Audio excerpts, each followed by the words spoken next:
Hello everyone. I am the storyteller. Tonight, I'll tell you a story that doesn't belong to me alone. It runs deeper than family blood, older than the bricks of the Biltmore estate, older than Carolina itself. It's the kind of story folks dress up as history, tucked neat into brochures and gift shop postcards, but those don't mention the rules. They don't mention the threads. I know. Because I lived them.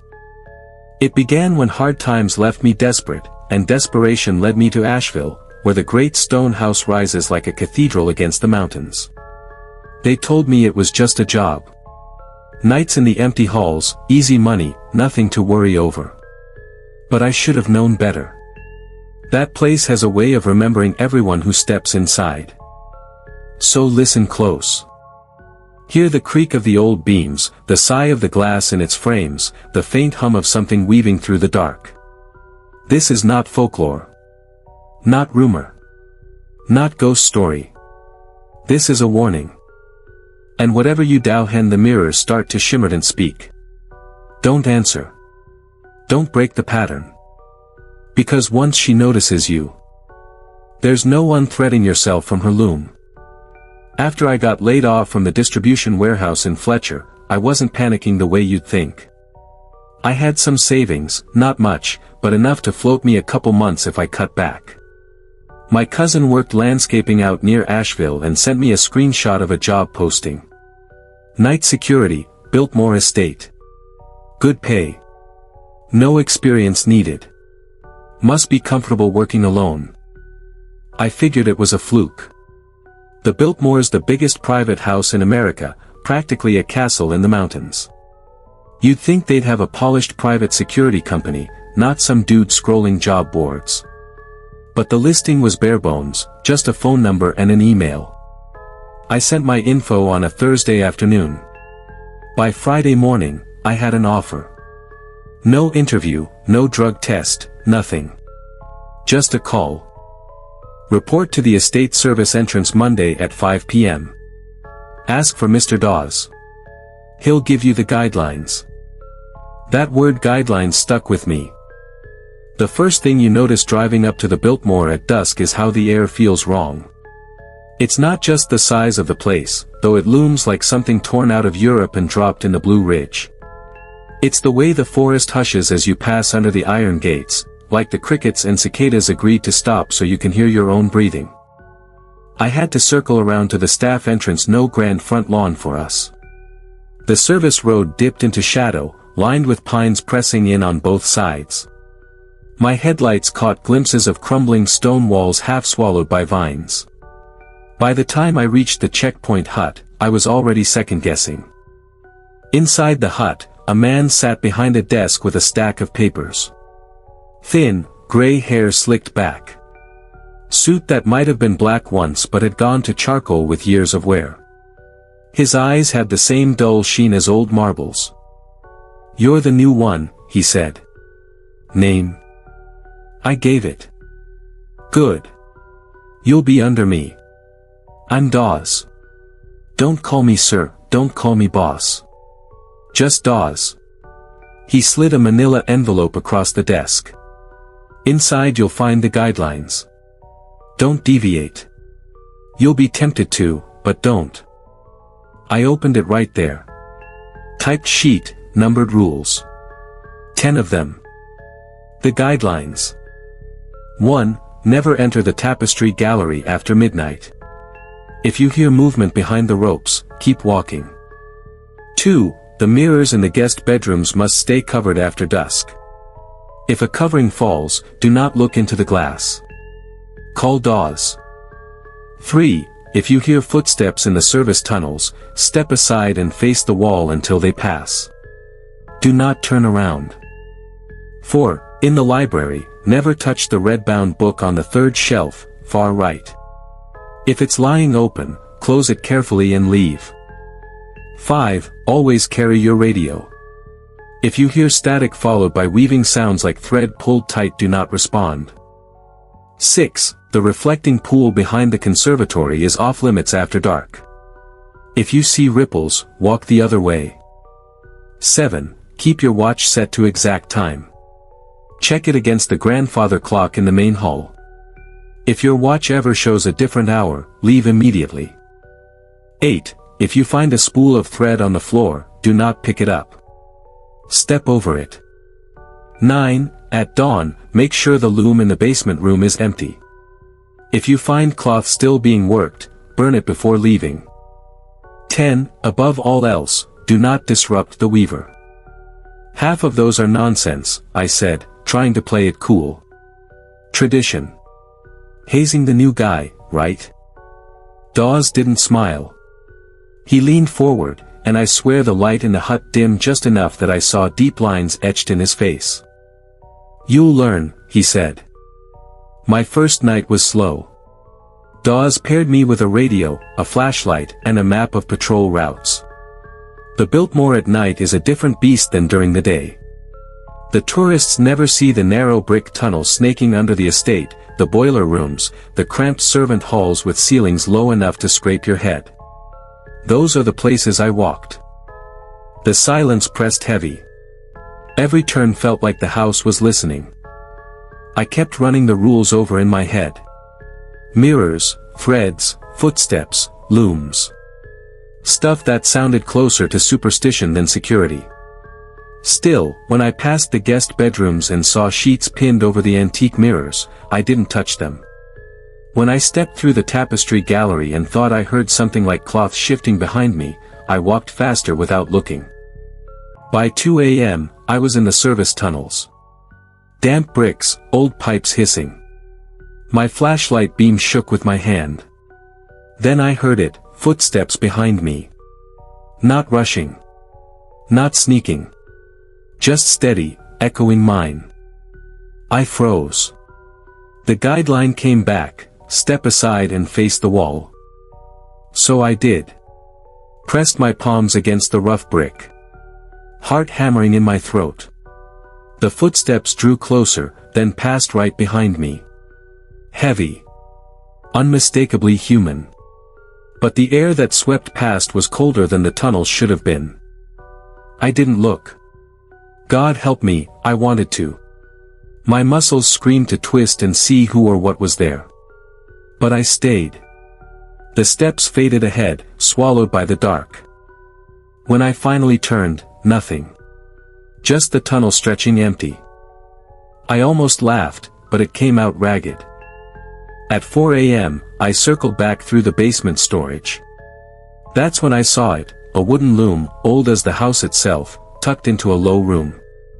Its frame creaked softly, though there was no draft. And the threads pale as bone were moving.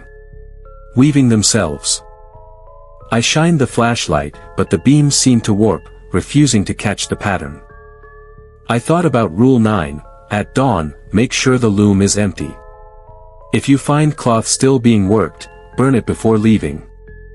I told myself I'd misunderstood. That the machine was settling. That drafts can move things. But the weaving sound thread pulled taut, over and under followed me out of the room. I left at sunrise. Dawes was waiting at the hut, same flat stare. You kept the guidelines, he asked. I think so, I said. He nodded. Then you'll be back tonight. I didn't tell him about the loom. Not yet. That's how it started. And if you ever take this job, if you ever walk those halls after dark, burn what the weaver makes. Don't let her finish. Because Neith doesn't stop. And she's always listening. I should have quit after the first shift. Plenty of jobs pay less but don't ask you to stare at walls while invisible footsteps circle behind. But the money gnawed at me. They paid weekly. Cash deposit, no deductions. I'd checked that morning, more than I'd made in a month unloading pallets. So yeah, I went back. Dawes was waiting again at the checkpoint hut. Same gray suit, same marbled eyes. He slid the sign-in sheet across the desk. You remember the guidelines? He asked. I nodded. Then tonight we'll test you harder. He said it flat, like he was telling me the forecast. Not a threat, not a warning. Just the way things were. The house was worse the second night. Not loud or emptier. When I stepped into the service corridors, the quiet had weight. The kind that builds behind your eardrums until you start swallowing hard to pop them. I forced myself into routine. Patrolled the boiler room. Checked the doors. Walked past the tapestry gallery at 11:59 and kept my eyes forward. The thread swayed behind me, though the air was still. At 12:07, my radio hissed. Not static, not a voice. A dry rasp, like something being pulled taut. The guideline came back sharp: if you hear static followed by weaving sounds, do not respond. My thumb hovered on the transmit button. What harm could it do to check in? Then the sound shifted. Over-under. Tightening. I'd grown up with a grandmother who quilted, and I knew that sound by feel, a shuttle slapping through threads. I snapped the radio off and clipped it to my belt.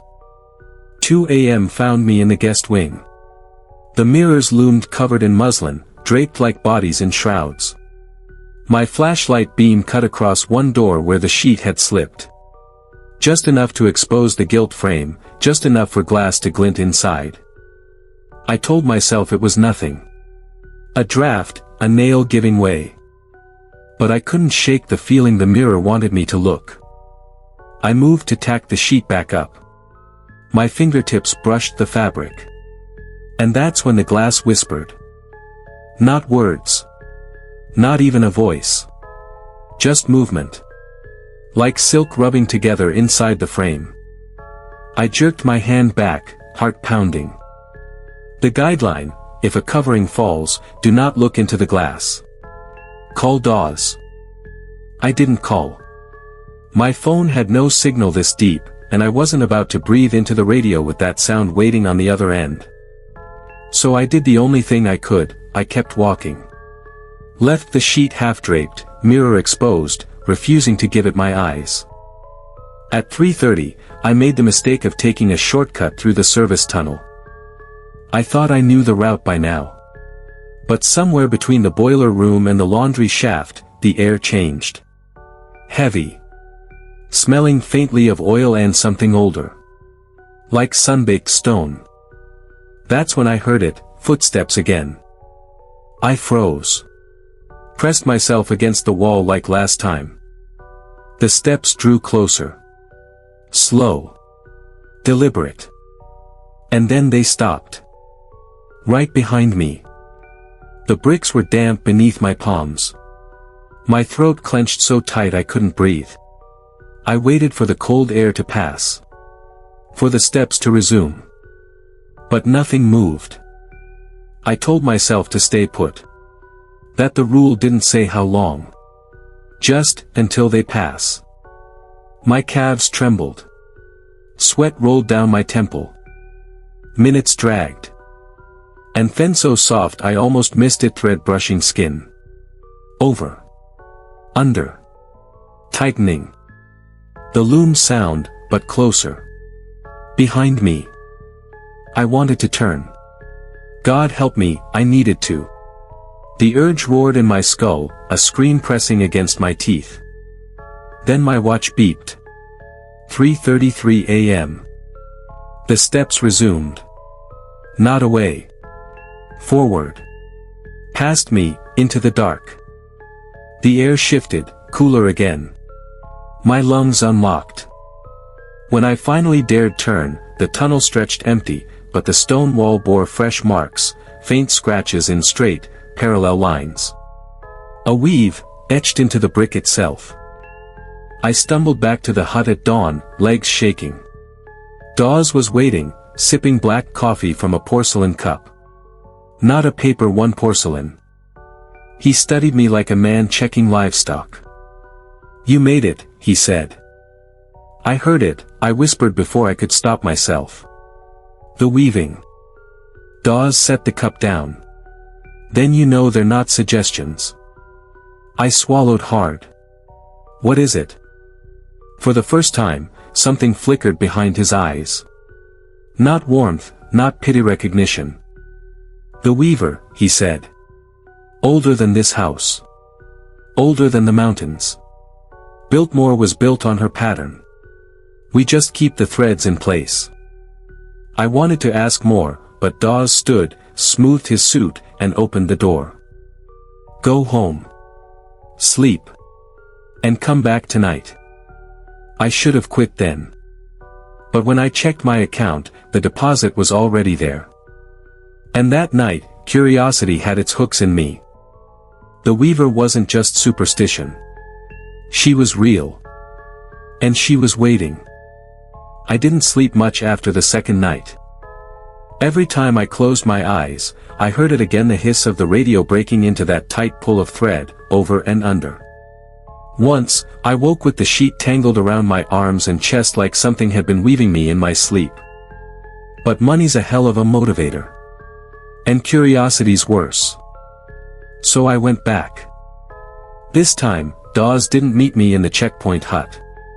The sign-in sheet was there, neat as always, but no Dawes. Just his porcelain cup, still steaming. I waited a few minutes. Radio crackled in the silence. Nothing. So I signed my name and went in alone. The estate felt wrong from the start. It wasn't just the hush in the woods or the echo of my boots in the tunnels. It was the way my flashlight seemed weaker than the night before. Like the dark had thickened, turned viscous, swallowing the beam an inch at a time. By 11, I'd made it to the tapestry gallery. My least favorite stretch. The tourists love it in the daytime, the great woven hangings from centuries past, imported from Europe, covering the walls in bright patterns of hunts and feasts. At night, they don't look like cloth. They look like skins. I told myself I'd just walk quick, eyes front. But halfway through, I froze. The air moved. Not a draft. Not a fan. The air itself moved, like the gallery had taken a breath. Behind the velvet rope, the nearest tapestry rippled. Threads shifted. The woven stag in the scene lifted its head. The antlers swayed, loose threads stretching like sinews. The rules screamed in my head, never enter the tapestry gallery after midnight. If you hear movement behind the ropes, keep walking. But I was early. 11:45. The rule didn't apply. Did it? The stag's glassy eyes twitched toward me. The thread strained. Pulled taut. One snapped with a sound like bone breaking. I bolted, nearly dropping my light, and didn't stop running until I hit the service corridor. At 1 a.m., the radio hissed again. Weaving sounds. I switched it off without hesitation this time. But before the static cut, a voice laced through the threads. Not Dawes. Not anyone alive. The pattern is not yours. My thumb slipped, and I almost answered. Around 3, I made my way to the library. I'd avoided it the last 2 nights, but my route forced me through this time. The smell of leather and dust hit first. Books older than the house itself loomed in the shelves, and at the far end sat the red-bound book. The one from the rules. I don't know why I looked for it. Morbid curiosity, maybe. But there it was, lying on the floor as if someone had plucked it down and left it open. I crept closer. The page wasn't in English. Rows of vertical signs ran like spears and looms down the parchment. At first, I thought it was hieroglyphics Egyptian, maybe. But the longer I stared, the more it shifted, resolving into threads of fabric. The letters weren't letters anymore. They were fibers. Tangled, tightening, making patterns I couldn't unsee. I snapped the book shut. My hands burned where they touched the cover, red welt rising on my palm like I'd pressed against hot iron. I left it where it lay. At 4, I forced myself into the basement room. The loom was waiting. This time, it wasn't idle. Threads shot back and forth, shuttles slamming invisible hands. Cloth poured across the frame, growing long, pale, slick. I told myself I'd wait until dawn, then burn it. Like the guideline said. But the cloth shifted. Stretched. I realized it wasn't cloth at all. It was skin. Smooth. Human. The pattern showed an outline of a body, arms spread, chest rising in a half-formed breath. The threads pulled tighter, weaving veins across it. And the facio, God, the face was mine. Half-formed, mouth opening in a silent scream. I staggered out, bile in my throat. I didn't go back until sunrise. Didn't burn the fabric. When I returned, the loom was empty. Not a scrap left. Dawes was waiting this time. You saw her work, he said, like it was fact, not question. I couldn't speak. She weaves what's unfinished, he went on. Souls, lives, futures. And if you don't burn it. His eyes locked mine. Then she gets to keep it. That night, I dreamt of threads tightening around my heart, binding it in patterns I couldn't break. And when I woke, there was a spool of pale thread on my kitchen floor. The guidelines came back like a slap: if you find a spool of thread on the floor, do not pick it up. Step over it. I didn't touch it. I haven't yet. But it's still there. Waiting. I thought the spool in my kitchen would be gone by morning. It wasn't. It sat there on the linoleum, pale thread wound tight around itself, catching the dawn light like a spider's web. I stepped over it on my way out, just like the guideline said. Didn't touch it. Didn't even look too close.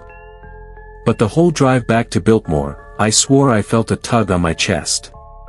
Like a string tied inside me, pulling me back toward that spool. The checkpoint hut was empty again. Sign-in sheet, porcelain cup, no Dawes. Only this time, something had changed. The cup was cracked. A jagged line split it from rim to base. When I leaned in, I saw thread stuffed into the fracture. Not glue, not resin. Thread. Holding it together. I signed my name and walked fast. The estate hummed that night.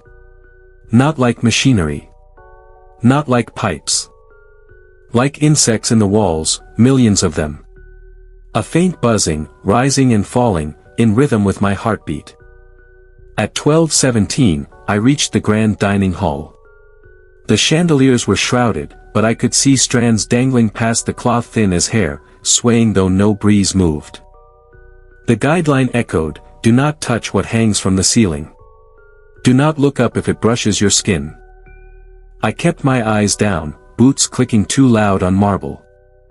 One strand grazed my cheek. Cold. Damp. I clenched my teeth and kept walking. Something whispered above me, 100 voices in unison. Unfinished. 2 a.m. in the servants' corridor, I heard laughter. High, thin, echoing like a child playing down the hall. The rule for footsteps didn't say anything about laughter. But I pressed to the wall anyway, breath held. The giggle drew closer. Light. Musical. Then it stuttered. Broke.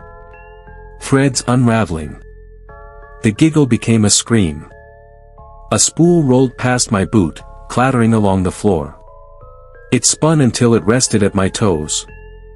I stepped over it. My whole body wanted to kick it away, crush it flat. But I didn't. The scream cut off. The corridor went still. At 3, I found the tapestry gallery sealed. The velvet ropes were gone.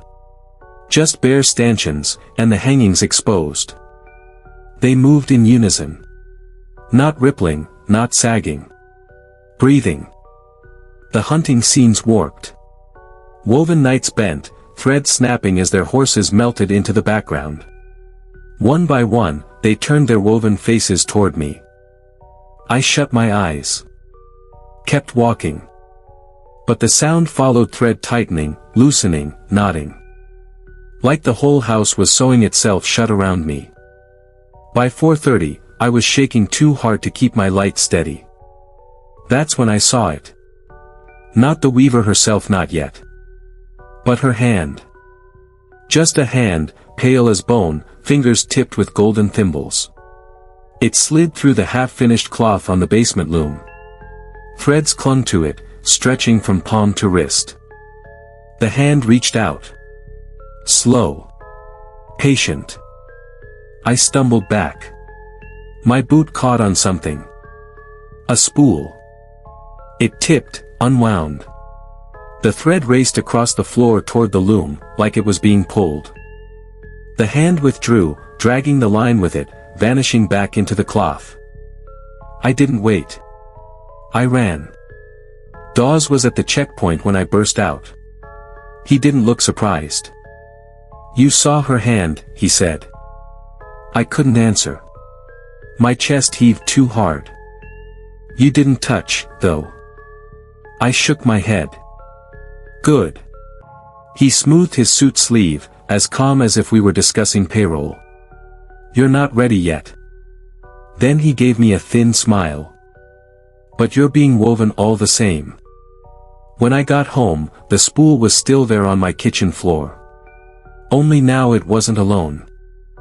There were two. When I got home that morning, both spools were waiting. The first where I'd left it, by the kitchen door. The second on the counter, balanced upright, neat as a gift.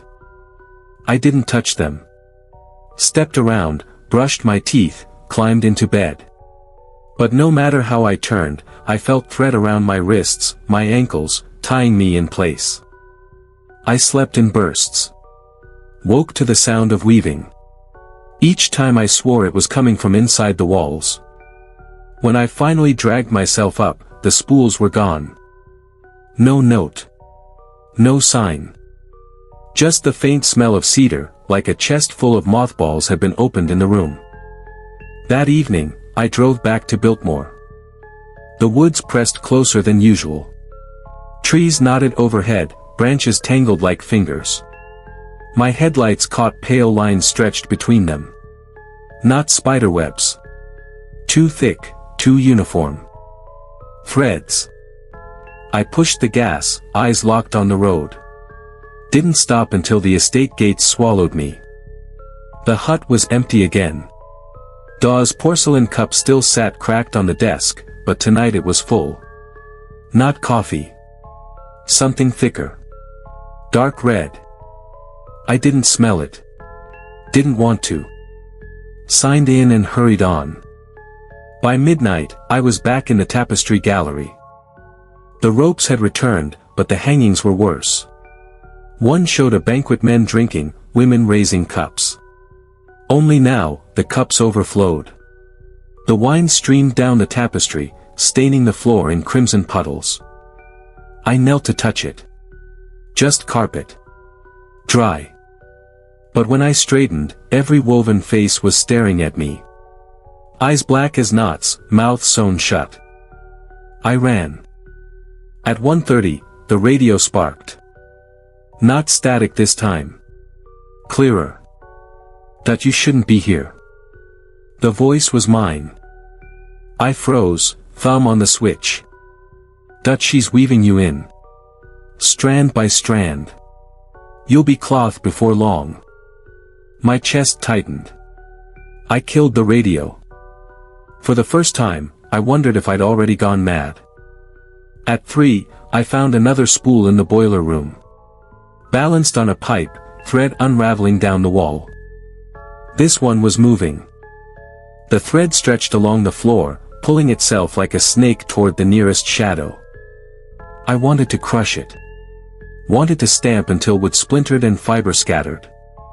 But the guideline came back sharp: if you find a spool of thread on the floor, do not pick it up. Step over it. It didn't say anything about destroying them. And I couldn't take the risk. So I stepped over. The thread brushed my boot as it slithered past. The floorboards hummed. When I finally stumbled out at dawn, Dawes was waiting. "You're being tested," he said. "Tested for what?" My voice cracked. To see if you belong in the pattern. I swallowed hard. And if I don't? Dawes smiled thin, like he pitied me. Then you unravel. I drove home shaking, swearing I'd quit. No job was worth this. But when I opened my apartment door, I stopped cold. The spools were back. 3 this time. 1 on the counter. 1 on the couch. And 1 on my pillow, waiting where my head should have been. By the time the 3rd week began, I wasn't counting shifts anymore. I was counting spools. There were always more. 1 in the truck bed. 1 on the toilet tank. 1 balanced inside the refrigerator, thread frosting over like veins in ice. No matter where I left them, they followed. That Monday, Dawes handed me a folded slip of paper. He didn't call them rules. Never did. Just reminders. There was only 1 line on it this time. If a figure in the tapestry moves, you must not look away until it returns to stillness. That was it. No explanation. I asked him what happened if I broke it. He just said, don't. At first, it seemed easy. The hangings always moved in ways I could explain away: drafts, old fabric sagging, the tricks shadows play when you're tired. But Tuesday, I saw her. One of the ladies in the Hunt tapestry. Her veil. It was sliding off her head. Not fluttering. Not wrinkling. Sliding. The threads unraveled like someone was tugging from behind. I stared until my eyes burned. Couldn't blink. My chest locked up. When the veil finally slipped back into place, I gasped for air like I'd been drowning. By Wednesday, it wasn't just fabric. A man's hand lifted from the weaving. Fingers stretched, straining against their stitched horizon. I didn't dare look away. Not even when sweat stung my eyes. The hand clenched a fist, trembling with effort. Then it sank back into the cloth, leaving only a warp-line scar where his knuckles had pressed. The next morning, the scar was gone. Thursday night, I broke. I was patrolling the upper hall when the sound hit me like scissors snapping through linen. The Hunt tapestry shivered. A stag broke free. Its antlers tore loose from the wall, 1 thread at a time, until it stood in the hall, hide stitched from red and green yarn. Its hooves clicked on the marble. I froze. The reminder screamed in my head, don't look away. Don't look away. But the thing's eyes were empty sockets, woven from absence. They fixed on me, hollow and endless. And I blinked. Just once. When I opened my eyes, the stag was gone. But so was the skin on my left palm. It was stripped clean, smooth muscle shining underneath like something had unraveled me. Dawes found me bandaging it in the hut at shift's end. He didn't look surprised. You blinked, he said. I wanted to scream at him, ask how he knew. Instead I asked the only thing that mattered. Why are there rules at all? For the first time, Dawes' calm cracked. They're not rules, he said. They're prayers. Patterns to hold the weaver still. If you stop tracing the pattern, she keeps weaving. And she weaves with what's at hand. He looked at my palm. Now you know what thread feels like from the inside. When I drove home, I didn't turn on the radio. Didn't even breathe right until I was back inside. But the apartment wasn't safe anymore. Every picture on my walls, family photos, postcards, even the posters had shifted. The faces were wrong. Woven. Stitched in neat parallel lines. And every single one of them was looking at me. I didn't sleep that day. Couldn't. Every time I closed my eyes, I saw those woven faces staring at me from the frames in my apartment. So I stripped the walls bare. Took everything down. Shoved the photos, the posters, even the mirror into the closet and shut the door. Didn't matter. By nightfall, the closet door was humming like it had bees inside. Back at the estate, Dawes was waiting. He never waited. "New reminder," he said, handing me another slip. "If you find a tapestry face looking different than before, greet it out loud. Acknowledge the change. If you ignore it, it will come closer." I read it twice. My hands shook. "Closer how?" I asked. Dawes looked past me at the gallery doors. "You'll see." At midnight, I saw the banquet tapestry again. One of the men at the table had his head turned, just slightly, as though following me with his eyes. My throat dried. I forced out words.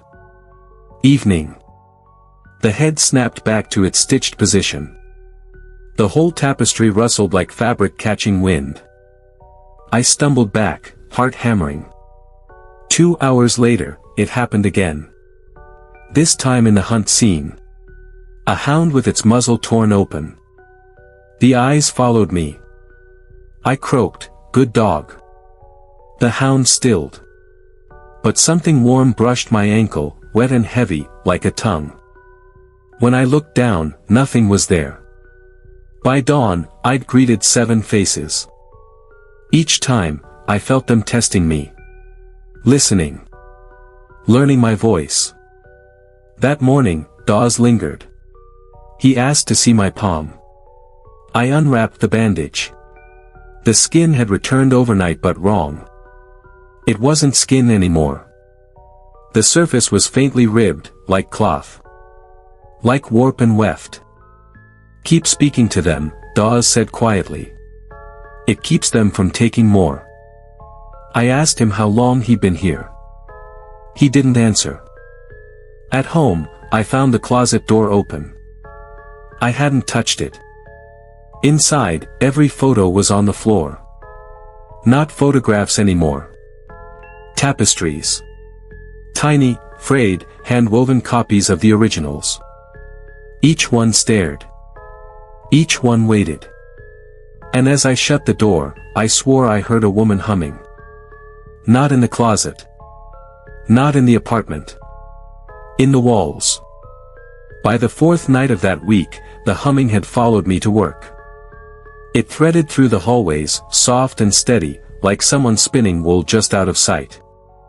I told myself it was pipes. The old building's guts creaking. But no pipe ever sang a tune. Dawes gave me another slip. "If you hear humming, hum back. Do not sing. Do not whistle. Only hum." I stared at him. "You're serious?" He didn't smile. The weaver doesn't like silence. At 11:45, the humming started in the banquet hall. Low at first, like a woman's voice through heavy cloth. I pressed my lips together, heart hammering. Then I hummed. Low. Off key. The sound swelled immediately, like something pleased. The floorboards vibrated. Dust shook loose from the chandelier. I kept humming until my throat ached. When I stopped, so did she. At 1 o'clock, I heard it again, this time in the tapestry gallery. Not just humming. Words in a language I didn't know. My instinct was to answer, but Dawes' warning held me back. So I hummed. The woven stag shivered. Its hooves pawed the wall. But it stayed in place. By 2:30, my voice was raw. I'd hummed to shadows in corners, to rippling threads in the stairwell, even to my own reflection when its mouth started moving before mine. And each time, the same thing happened. The humming stopped. But only for a while. In the hut at dawn, I asked Dawes what she was humming. He rubbed his jaw. It's older than words. Best not to know. That's not an answer. He met my eyes. Neither is death. When I got home, the humming was already there. Not faint. Not in the walls. It was coming from my bedroom. I opened the door. And froze. Every object in the room, the lamp, the chair, even the quilt, was swaying in rhythm, as though strings pulled them from above. On the bed sat 3 spools. Thread unwinding in perfect time with the tune. I hadn't planned on sleeping. Not after the humming. But exhaustion doesn't ask. When I opened my eyes, it was mid-afternoon. The thread from the spools on my bed had crept across the floor in a spiderweb of lines. One strand was looped tight around my ankle. Before I could tear it off, someone knocked on my door. "Everything all right in there?" It was Mrs. Carver. My neighbor. Widow, mid-60s, sharp tongue but soft heart. She'd left me pound cake more than once. I called out, "Fine." Voice cracking. She hesitated. I heard singing. Like a woman's voice. Pretty, but wrong. I froze. She knocked again. "You sure you're alone?" The thread tightened around my ankle. Just enough to sting. I wanted to open the door. Wanted to tell her everything. But when I reached for the knob, the thread pulled hard. Hard enough that I stumbled. And from the bedroom, the humming began again. I whispered through the door, "Please, go back to your place." Mrs. Carver's shadow shifted in the hall light. "You need help?" she asked softly. The thread pulled again. Sharper. A warning. "No," I croaked. "Don't come back here." She waited a long moment. Then her footsteps retreated. That night at work, Dawes shoved another slip into my hand. "If someone outside hears her song, do not let them in. Do not let them see. If they enter, they will be woven." I stared at him. "How long have you known this would spill out?" His face went gray. "It always spills out." At 1 a.m., the humming echoed down the gallery, and for the first time, it wasn't just one voice. It was 2. One I recognized, Mrs. Carver's. Woven thin, trembling, but there. I pressed my forehead to the cold stone wall. And hummed until my teeth rattled. By the end of that shift, I couldn't keep my eyes from the banquet tapestry. Something was different. A new figure sat at the table. Gray hair. A plain dress. Hands folded like she was waiting for Grace before supper. Mrs. Carver. Her face was too exact to be coincidence. Thread for thread, she was there. I stumbled closer. Her stitched eyes glistened. Not like glass. Like they were wet. And when I leaned near, her lips moved. Just a whisper. "Help." I spun on Dawes as soon as I got back to the hut. "You knew this would happen." My voice cracked like a snapped thread. He didn't look at me. Just poured his coffee. "She's lucky," he said. "Lucky? She's sewn into a damn wall. She's in the pattern. Not unraveling. There's worse fates."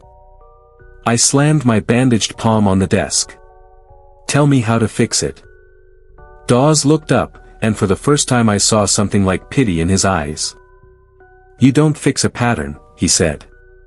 "You only keep it from fraying." That morning at home, I pulled every spool from the closet, the counters, the bed. Stacked them in a trash bag. Hauled them to the dumpster out back. When I dumped them, the bag split. Spools scattered across the lot. Hundreds. Maybe thousands. Rolling into gutters. Vanishing under cars. And the humming started up again so loud it shook my teeth.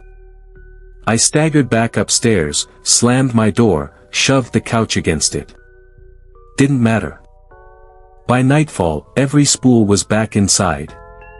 Balanced neatly. Waiting. And Mrs. Carver's voice was humming along with the weavers now. By my next shift, the gallery smelled wrong. Not mildew. Not dust. Blood. Iron and copper, thick in the air like pennies on my tongue. The spools were already waiting in the corners, unwinding across the marble floor in long pale lines. Not rolling anymore. Walking. At midnight, the humming deepened. A second harmony braided through it, rich and commanding. I pressed my back to the wall and watched as the thread stretched upward. They tangled into limbs thin at first, trembling like cobwebs but thickening with every strand. A hand formed. 5 long fingers, the tips fraying into tassels. It reached for the nearest tapestry. Touched the surface. The cloth rippled like water. I remembered Dawes' slip from last week: if a tapestry face looks different, greet it. So I croaked, "Good evening." The threads froze. The hand tilted, listening. Then it withdrew, unraveling into dust. The humming cut off sharp. I ran back to the hut. Dawes wasn't there. Just his cup, full of dark liquid again. The smell told me it wasn't coffee. On his desk, a fresh slip waited. If she begins to weave herself from the walls, do not describe her. Do not give her form. Silence keeps her incomplete. Back at home, I tried to obey. Tried to hold the memory of that hand in the back of my skull without words. But the moment I lay down, my mind betrayed me. 5 fingers, tassel tips. A hand that could pull the world through fabric. And with every thought, the humming rose in my walls. As though my own memory was finishing the pattern for her. The next morning, I found something on my kitchen table. Not a spool. A needle. Old bronze, tarnished green. Waiting for thread. I didn't touch the needle. Didn't even breathe near it. Wrapped it in a dish towel and shoved it into the freezer like that would help. But when I came home the next day, it was back on the table. Bare. Gleaming. Point down. Waiting. At work, Dawes handed me another slip. His hand shook this time. Coffee sloshed over his knuckles. If you find a needle, do not thread it. Do not pierce skin with it. If it drinks, she will stitch you in. I stared at him. She left one in my apartment. His jaw tightened.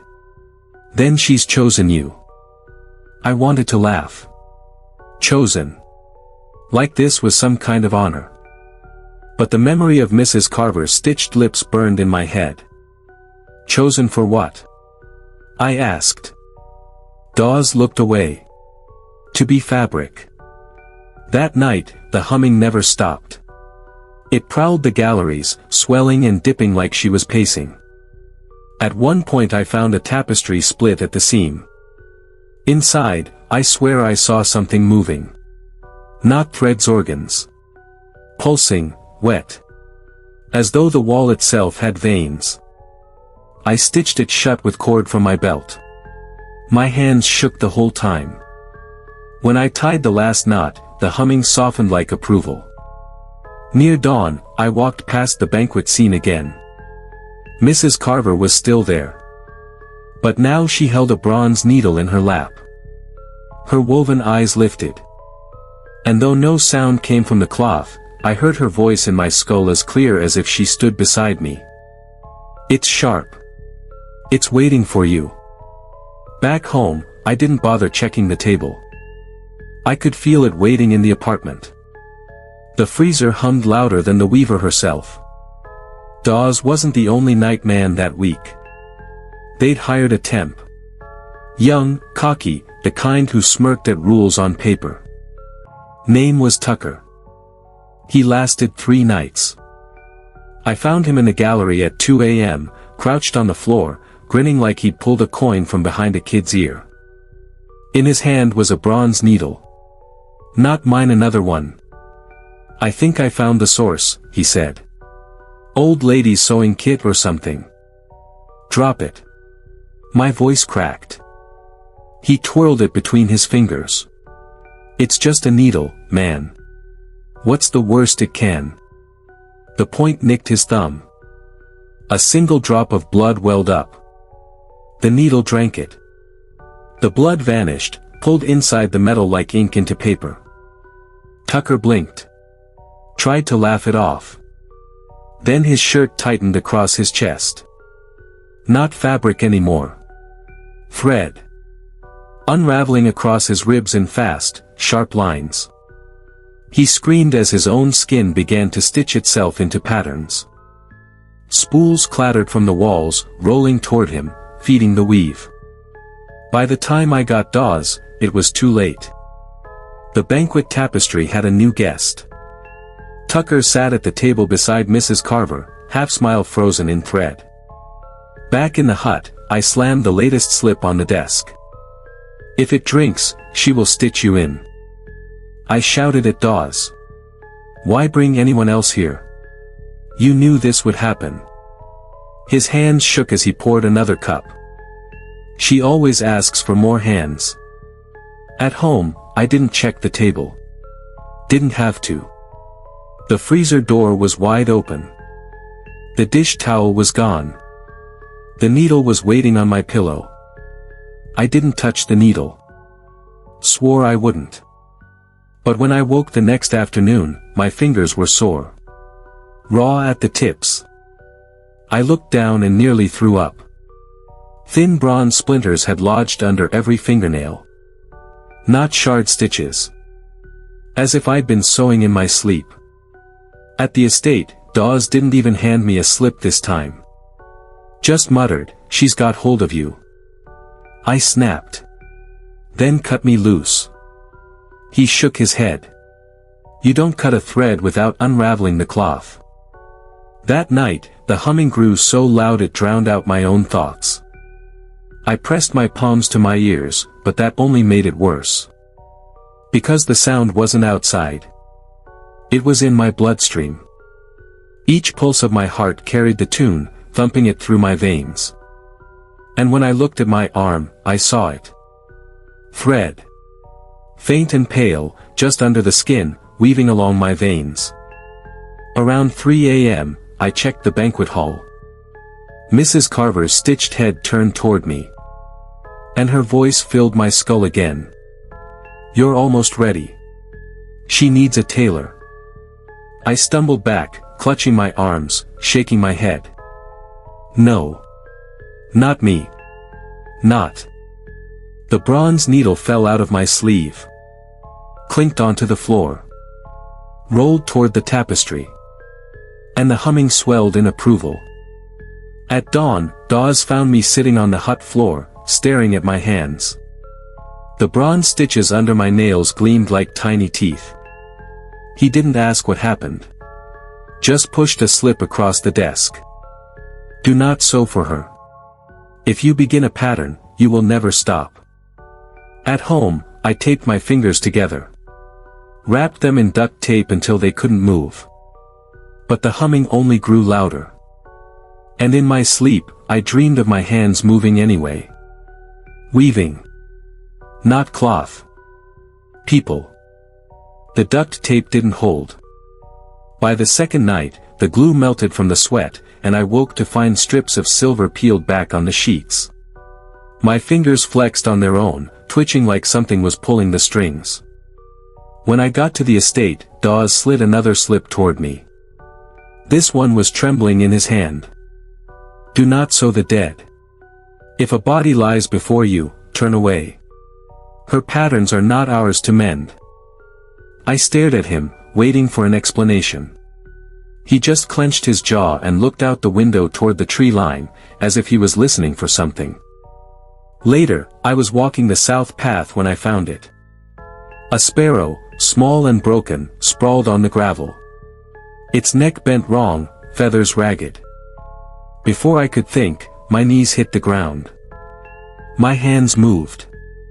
And the needle god help meth needle slid smooth from my sleeve, shining in the morning light. Thread unfurled behind it, a thin bronze strand that wasn't there before. I didn't guide it. I just watched as it pierced the bird's chest, slipped through flesh and bone as though the body was cloth. The hum filled my skull so loud it drowned the cicadas. I yanked back. My breath hitched like I'd surfaced from deep water. The sparrow's chest rose once. Twice. Its eyes fluttered. It looked at me. And then it made a sound that wasn't a bird's call at all, low, wet, and human. I crushed it under my boot before I knew what I was doing. The hum snapped off like a radio gone silent. And I swear I felt something recoil, tugging at the threads beneath my skin. When I got back to the hut, Dawes was waiting at the door. His face was pale, slick with sweat. "You touched it, didn't you?" I couldn't answer. My taped hands shook in the air between us. He stepped close, whispered like he was scared someone else might hear. "She's teaching you her art." That night I couldn't sleep. I kept feeling feathers under my nails, the scrape of the needle in bone. And outside my window, on the sill, a row of sparrows sat in perfect silence, heads tilted toward me. Waiting. By morning, the sparrows were gone. Or so I thought. On the drive up to the estate, they followed. Not in a swarm, not dramatic. Just one at a time. Perched on a mailbox. On the power line above the road. On the "No trespassing" sign half buried in kudzu. Each one watched me pass, heads snapping to follow the car like they were beads on a single string. Dawes didn't comment when I told him. Just poured coffee and shoved a slip of paper my way. "Don't whistle after dark. The song is hers. If you join, she'll use your breath." I almost laughed, but his eyes stopped me. They weren't the same. Too dry. Too wide. Like he hadn't blinked in hours. That night, the tapestries moved again. Not the big banquet one.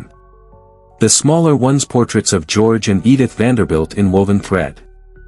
Edith's eyes followed me. Not the way oil paintings do, with a trick of shadow. This was sharper. Deliberate. The hum was softer now, not just when the needle appeared. It threaded through the estate like air vents carrying whispers. And when I raised my hand to scratch my neck, my fingers jerked sideways like someone else tugged the strings. I locked myself in the staff hut bathroom, ripped the tape off, and stared at my hands. Tiny bronze lines traced the skin. Not scars. Not veins. Stitching. Crosshatch patterns, faint but deepening, climbing from my palms toward my wrists. The needle hadn't pierced me in days. It didn't need to. It was sewing me alive, from the inside out. Back at my apartment, I tried to wash the marks away. Scrubbing until my skin bled. But when I looked up, there were sparrows on the curtain rod above the sink. Silent, patient, their feet gripping the metal like they'd always belonged there. And when I turned, the freezer door was cracked open again, just an inch breath spilling into the room. The hum filled the apartment, low and steady. Like the beginning of a hymn. The freezer door was wide open when I got home. Inside wasn't food anymore. It was thread. Bronze coils packed tight, humming faint like a beehive. And sitting right on top, balancing on the frozen spools like it had every right, was a sparrow. Alive. Breathing. But its chest wasn't feathers. It was cross-stitched cloth, the weave so fine you could see the pattern of veins beneath. The needle lay across its back like a rider. When it tilted its head, my body tilted with it. When it hopped forward, my feet stepped back. And when it opened its beak, the hum grew sharp. Clear. Almost words. Not English. Not anything I'd heard before. But my bones knew it. My skin knew it. The sparrow flapped once, spilling a single feather that wasn't feather at all, just woven bronze thread shaped into the memory of a wing. It landed in my palm. And I swear I understood. Not language. Instruction. Pull here. Tighten there. Stitch what's loose. Close what's open. She was showing me how. I dropped the feather. Burned it in the sink. Watched it curl and smoke, the smell of hot metal and old fabric filling the kitchen. The sparrow didn't move. But the needle twitched. Once. Twice. Like a warning. That night, at the estate, Dawes asked if I'd been hearing her. I told him no.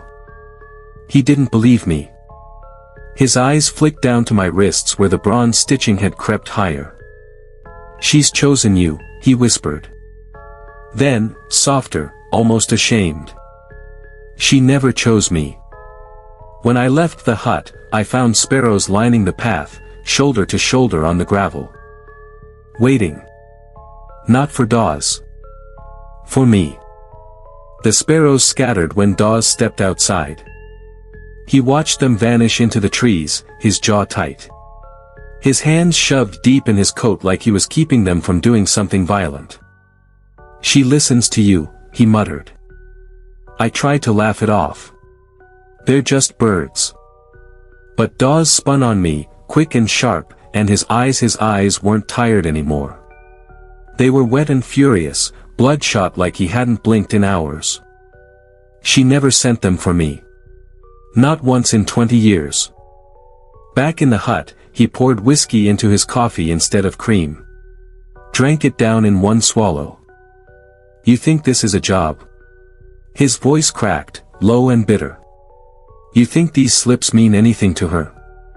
They're just scraps she tosses down so we don't unravel too fast. She doesn't want order. She wants a weaver." The word clung to the walls. Weaver. Not worker. Not caretaker. A successor. That night, I caught him watching me from the gallery shadows. His reflection hovered in the glass just above the banquet tapestry. He wasn't guarding. He wasn't working. He was waiting. Waiting to see if I'd stitch something again. When I got home, the freezer was empty. Every spool. Every thread.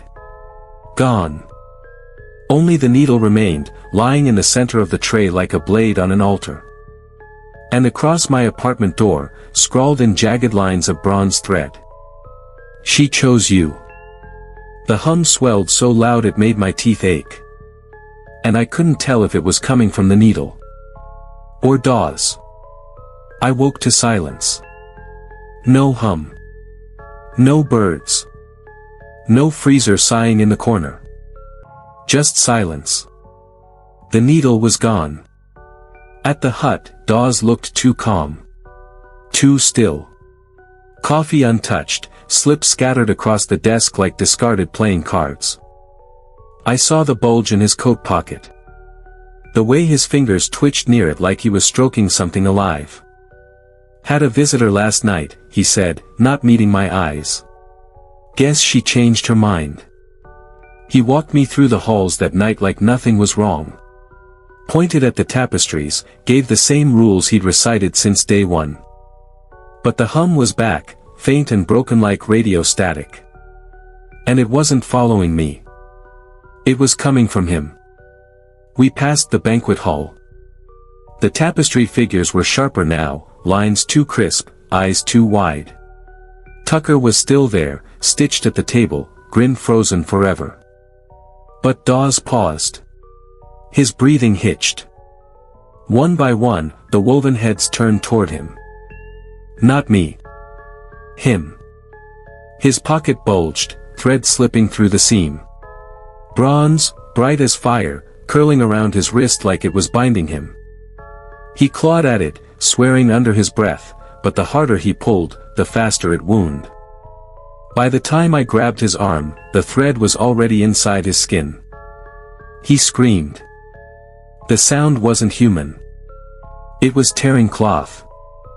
I got him back to the hut, or what was left of him.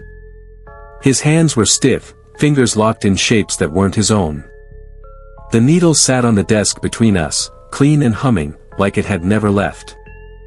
Dawes wouldn't meet my eyes. Couldn't. Because his eyelids were sewn shut. When I got home, the sparrows were waiting. Not on the sill. Inside. Perched on the back of the couch. On the fridge handle. On the frame of my bed. All stitched. All humming. And all watching me. He didn't die. That's the worst part. Dawes sat hunched in the corner of the hut, rocking slow, whispering through lips too tight with thread. His voice was dry and muffled, like he was speaking through a sack. "She don't let go," he rasped. "Not once she's put her mark on you." His hands shook in his lap. Palms up. Fingers bent into claws. Bronze stitching bit deep into the flesh, shaping his hands into weaving motions he couldn't stop. Every few minutes, his fingers jerked. Twitched. Moved through invisible patterns, pulling threads that weren't there. I swear I saw the air ripple where his hands passed. Like he was weaving something I couldn't see. When I asked how long he'd last, he just laughed, low and bitter, blood dribbling through the stitches at the corner of his mouth. "You're the one she wants now," he said. I was just holding the loom. That night, I walked the gallery alone. The sparrows followed. Not perched this time, flying beside me, wings silent, a dozen small shadows that flitted just out of reach. And the needle? It didn't wait in the freezer. Didn't hide in my pillow. It pulsed inside my chest. Every heartbeat was a stitch. Every breath, a knot. When I got home, there was a new slip waiting on my kitchen table. Not Dawes' handwriting. Not typed. Woven. Thin bronze thread spelled out the words across my dish towel. "The pattern needs you." I tore it up, burned it in the sink. But the smoke didn't rise. It curled into shapes, loops, knots, braids, then vanished into the ceiling. And the hum followed me to bed, steady and patient. Like a teacher waiting for her pupil to finally pick up the needle. I swore I wouldn't touch it again. Didn't matter. The needle came anyway. Halfway through the shift, Dawes collapsed. One moment he was rocking in the corner, muttering about knots. The next, he was on the floor, chest barely moving, threads tightening around his throat. I dropped to my knees, instinct taking over. And the needle was already in my hand. Bronze thread spooled from nowhere, humming like a wasp's nest. My fingers moved without asking. Pierce. Pull. Cross. Knot. Dawes jerked, gasping, as the stitches sank into his skin, sealing the ruptures where the thread had chewed too deep. Blood slowed. Breath steadied. The hum swelled, satisfied. And for a moment, just a moment, I felt it. Her approval. When I realized what I'd done, I dropped the needle. It clattered across the floor, sharp and alive, but the stitches remained. Dawes coughed, spitting blood, then grabbed my sleeve with trembling, bound hands. "She's teaching you," he wheezed. "She's already in you." I tried to leave, but the sparrows blocked the hut door. Dozens of them. Silent, stitched, lined up across the threshold like sentries. Their heads tilted in perfect unison. Not at Dawes. At me. At home, I didn't sleep. Couldn't. Every time I closed my eyes, I saw bronze patterns tightening over the world, roads becoming seams, houses turning into panels of fabric, stars themselves stitched in a web above me. And at the center of it all, a loom bigger than the earth. A pair of hands I couldn't see working it. And the faintest whisper, steady as the hum. Good. Again. By the third night, it wasn't just my hands. It was my eyes. The estate paths didn't look like gravel anymore. They looked woven, tiny, gray fibers pressed tight together, fraying where the edges met the grass. The trees weren't bark and leaves. They were layered cloth, green folded over brown, the seams running skyward like stitches in a coat. And the sky. God, the sky. Not air. Not stars. Canvas. A taut sheet stretched over a frame, dark threads holding pinpricks of light in place. I blinked hard, shook my head, rubbed my eyes raw. Didn't matter. The pattern stayed. Dawes shuffled beside me, head tilted like he was listening to something I couldn't hear. "You see it, don't you?" he rasped, threads glistening in the corners of his sewn eyelids. The loom behind it all. I wanted to deny it. Wanted to tell him I still lived in the real world. But then the banquet tapestry rippled when I passed. Not just the woven faces. The whole cloth breathed. That night, back at the hut, Dawes pressed his stitched hands against the wall. The plaster bulged, soft and pliant. Like fabric.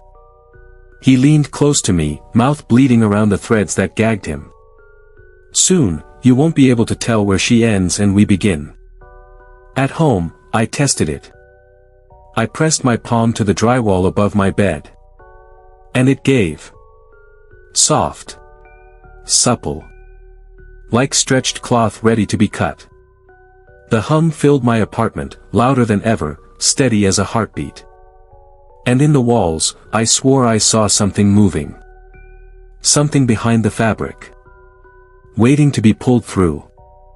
It happened in the library wing. I was running my hand across the wallpaper, not thinking. Just restless, pacing like the hum was crawling under my skin. My fingernail snagged a seam. And the wall peeled back like cloth. Not plaster. Not wood. Fabric. Bronze fibers stretched taut, humming as they parted. A thin slit opened, and air hissed through it, not wind, not a draft, but something deeper. I leaned closer, heart pounding. Behind the tear was movement. Threads winding themselves into shapes, faces, limbs, whole bodies half-formed and twitching. Like moths trapped in a cocoon. Some of them looked almost human. Some didn't. Dawes staggered in behind me, his sewn eyes wet, his stitched hands clawing at the air. "You opened it." His voice cracked. "God help you, you opened it." The slit pulsed, widening, threads fraying loose like nerves. Something pushed against it from the other side.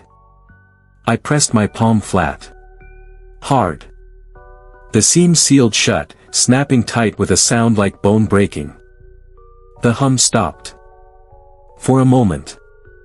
When it returned, it wasn't distant anymore.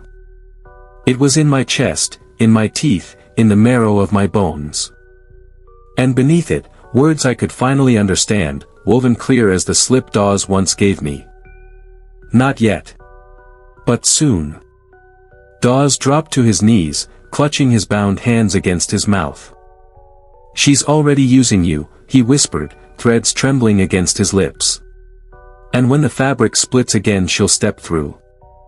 That night at home, I dreamed of the slit.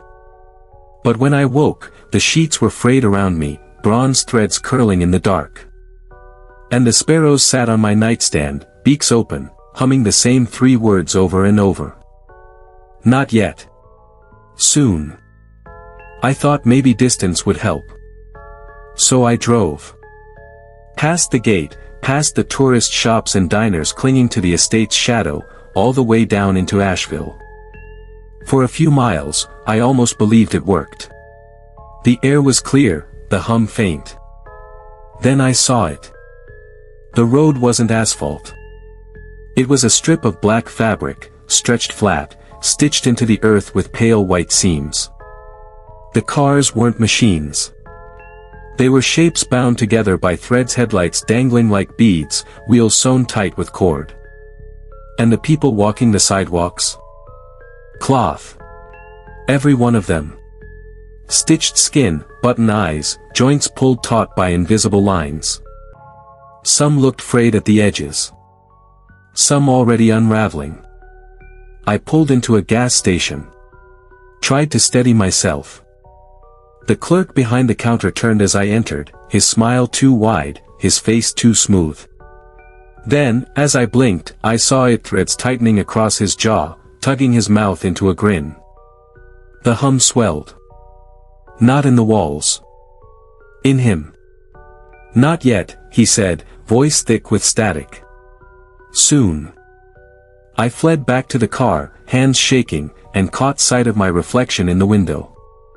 Bronze lines traced my neck, faint but visible, like a collar being sewn into place. I scratched until my skin bled. The lines remained. When I got home, Dawes was waiting outside the hut. His sewn eyes wept.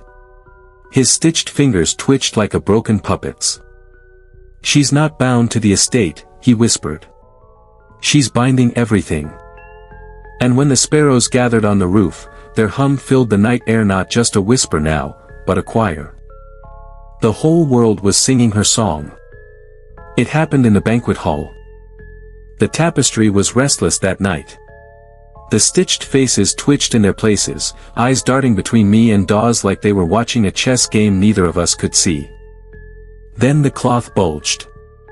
Not a ripple. Not breath. A swell.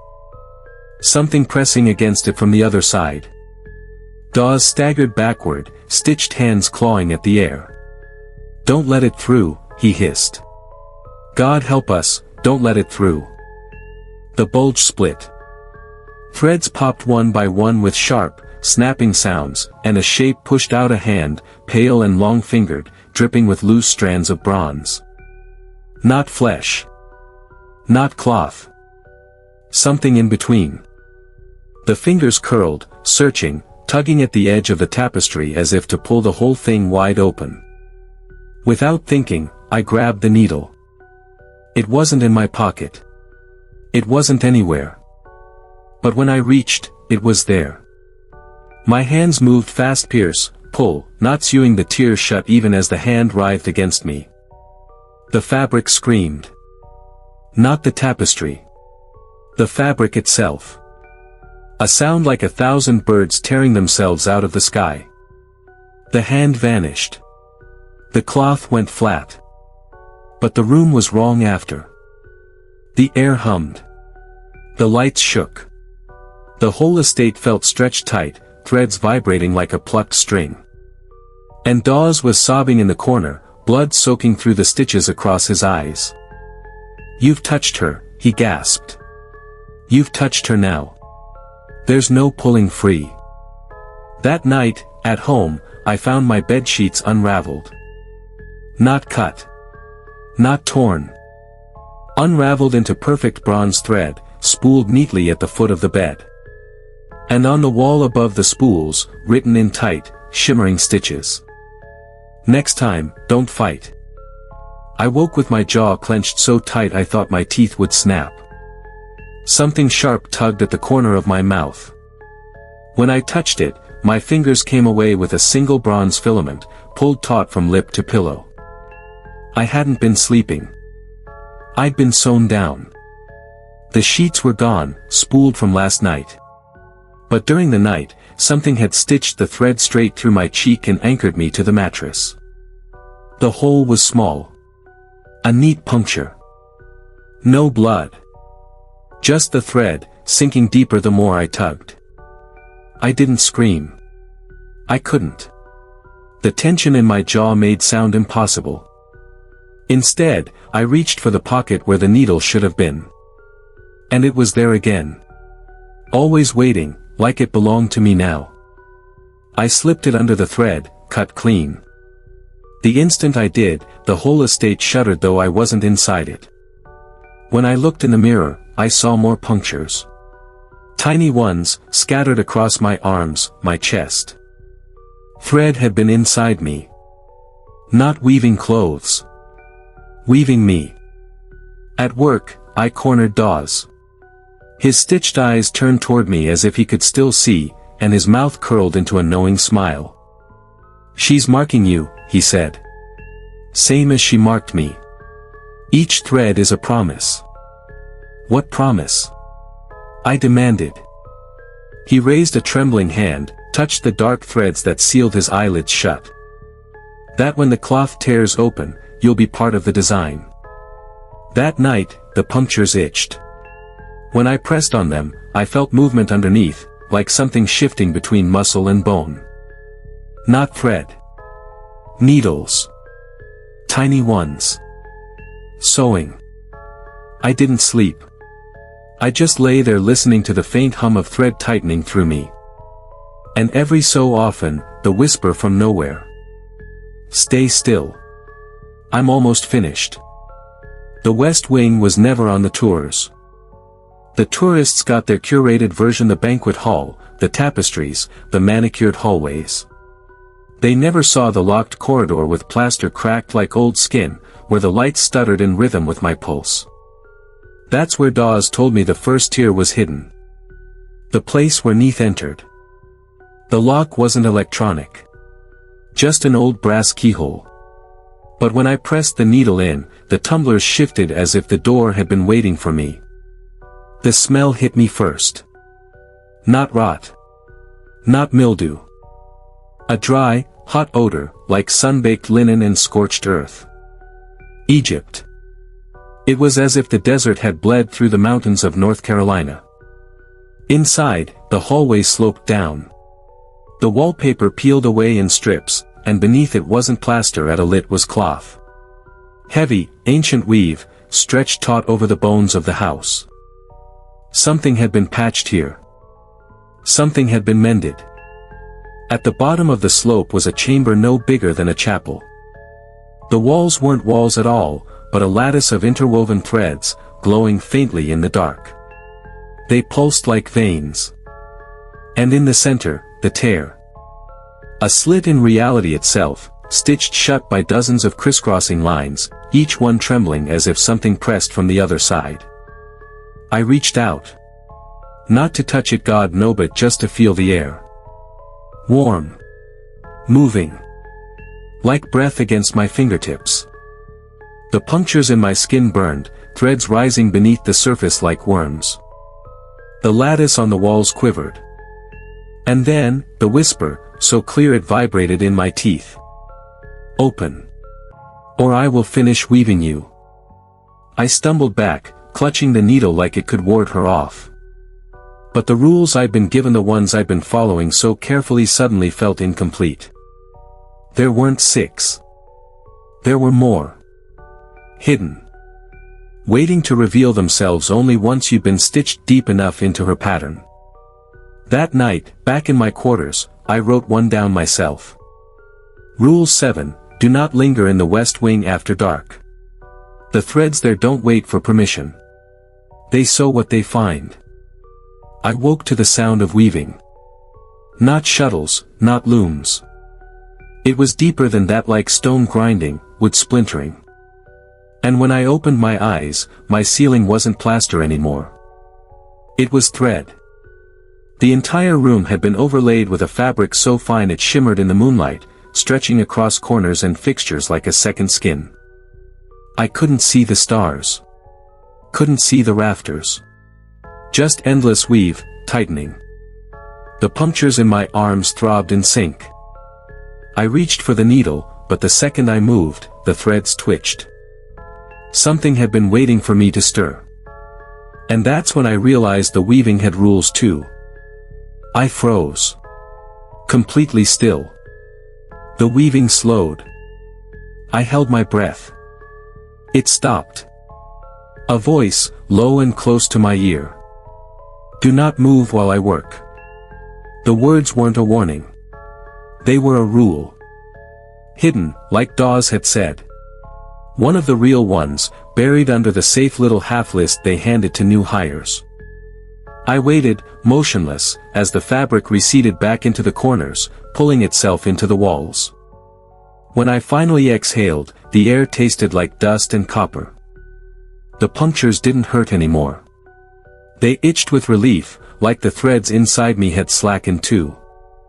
I scribbled it down the second I could move. Rule 8, if you hear weaving after midnight, do not move until the sound stops. But here's the part that made my stomach turn. When I pressed my ear to the wall, I could hear other rooms still being worked on. Not mine. Other employees. Other people being woven into the same pattern.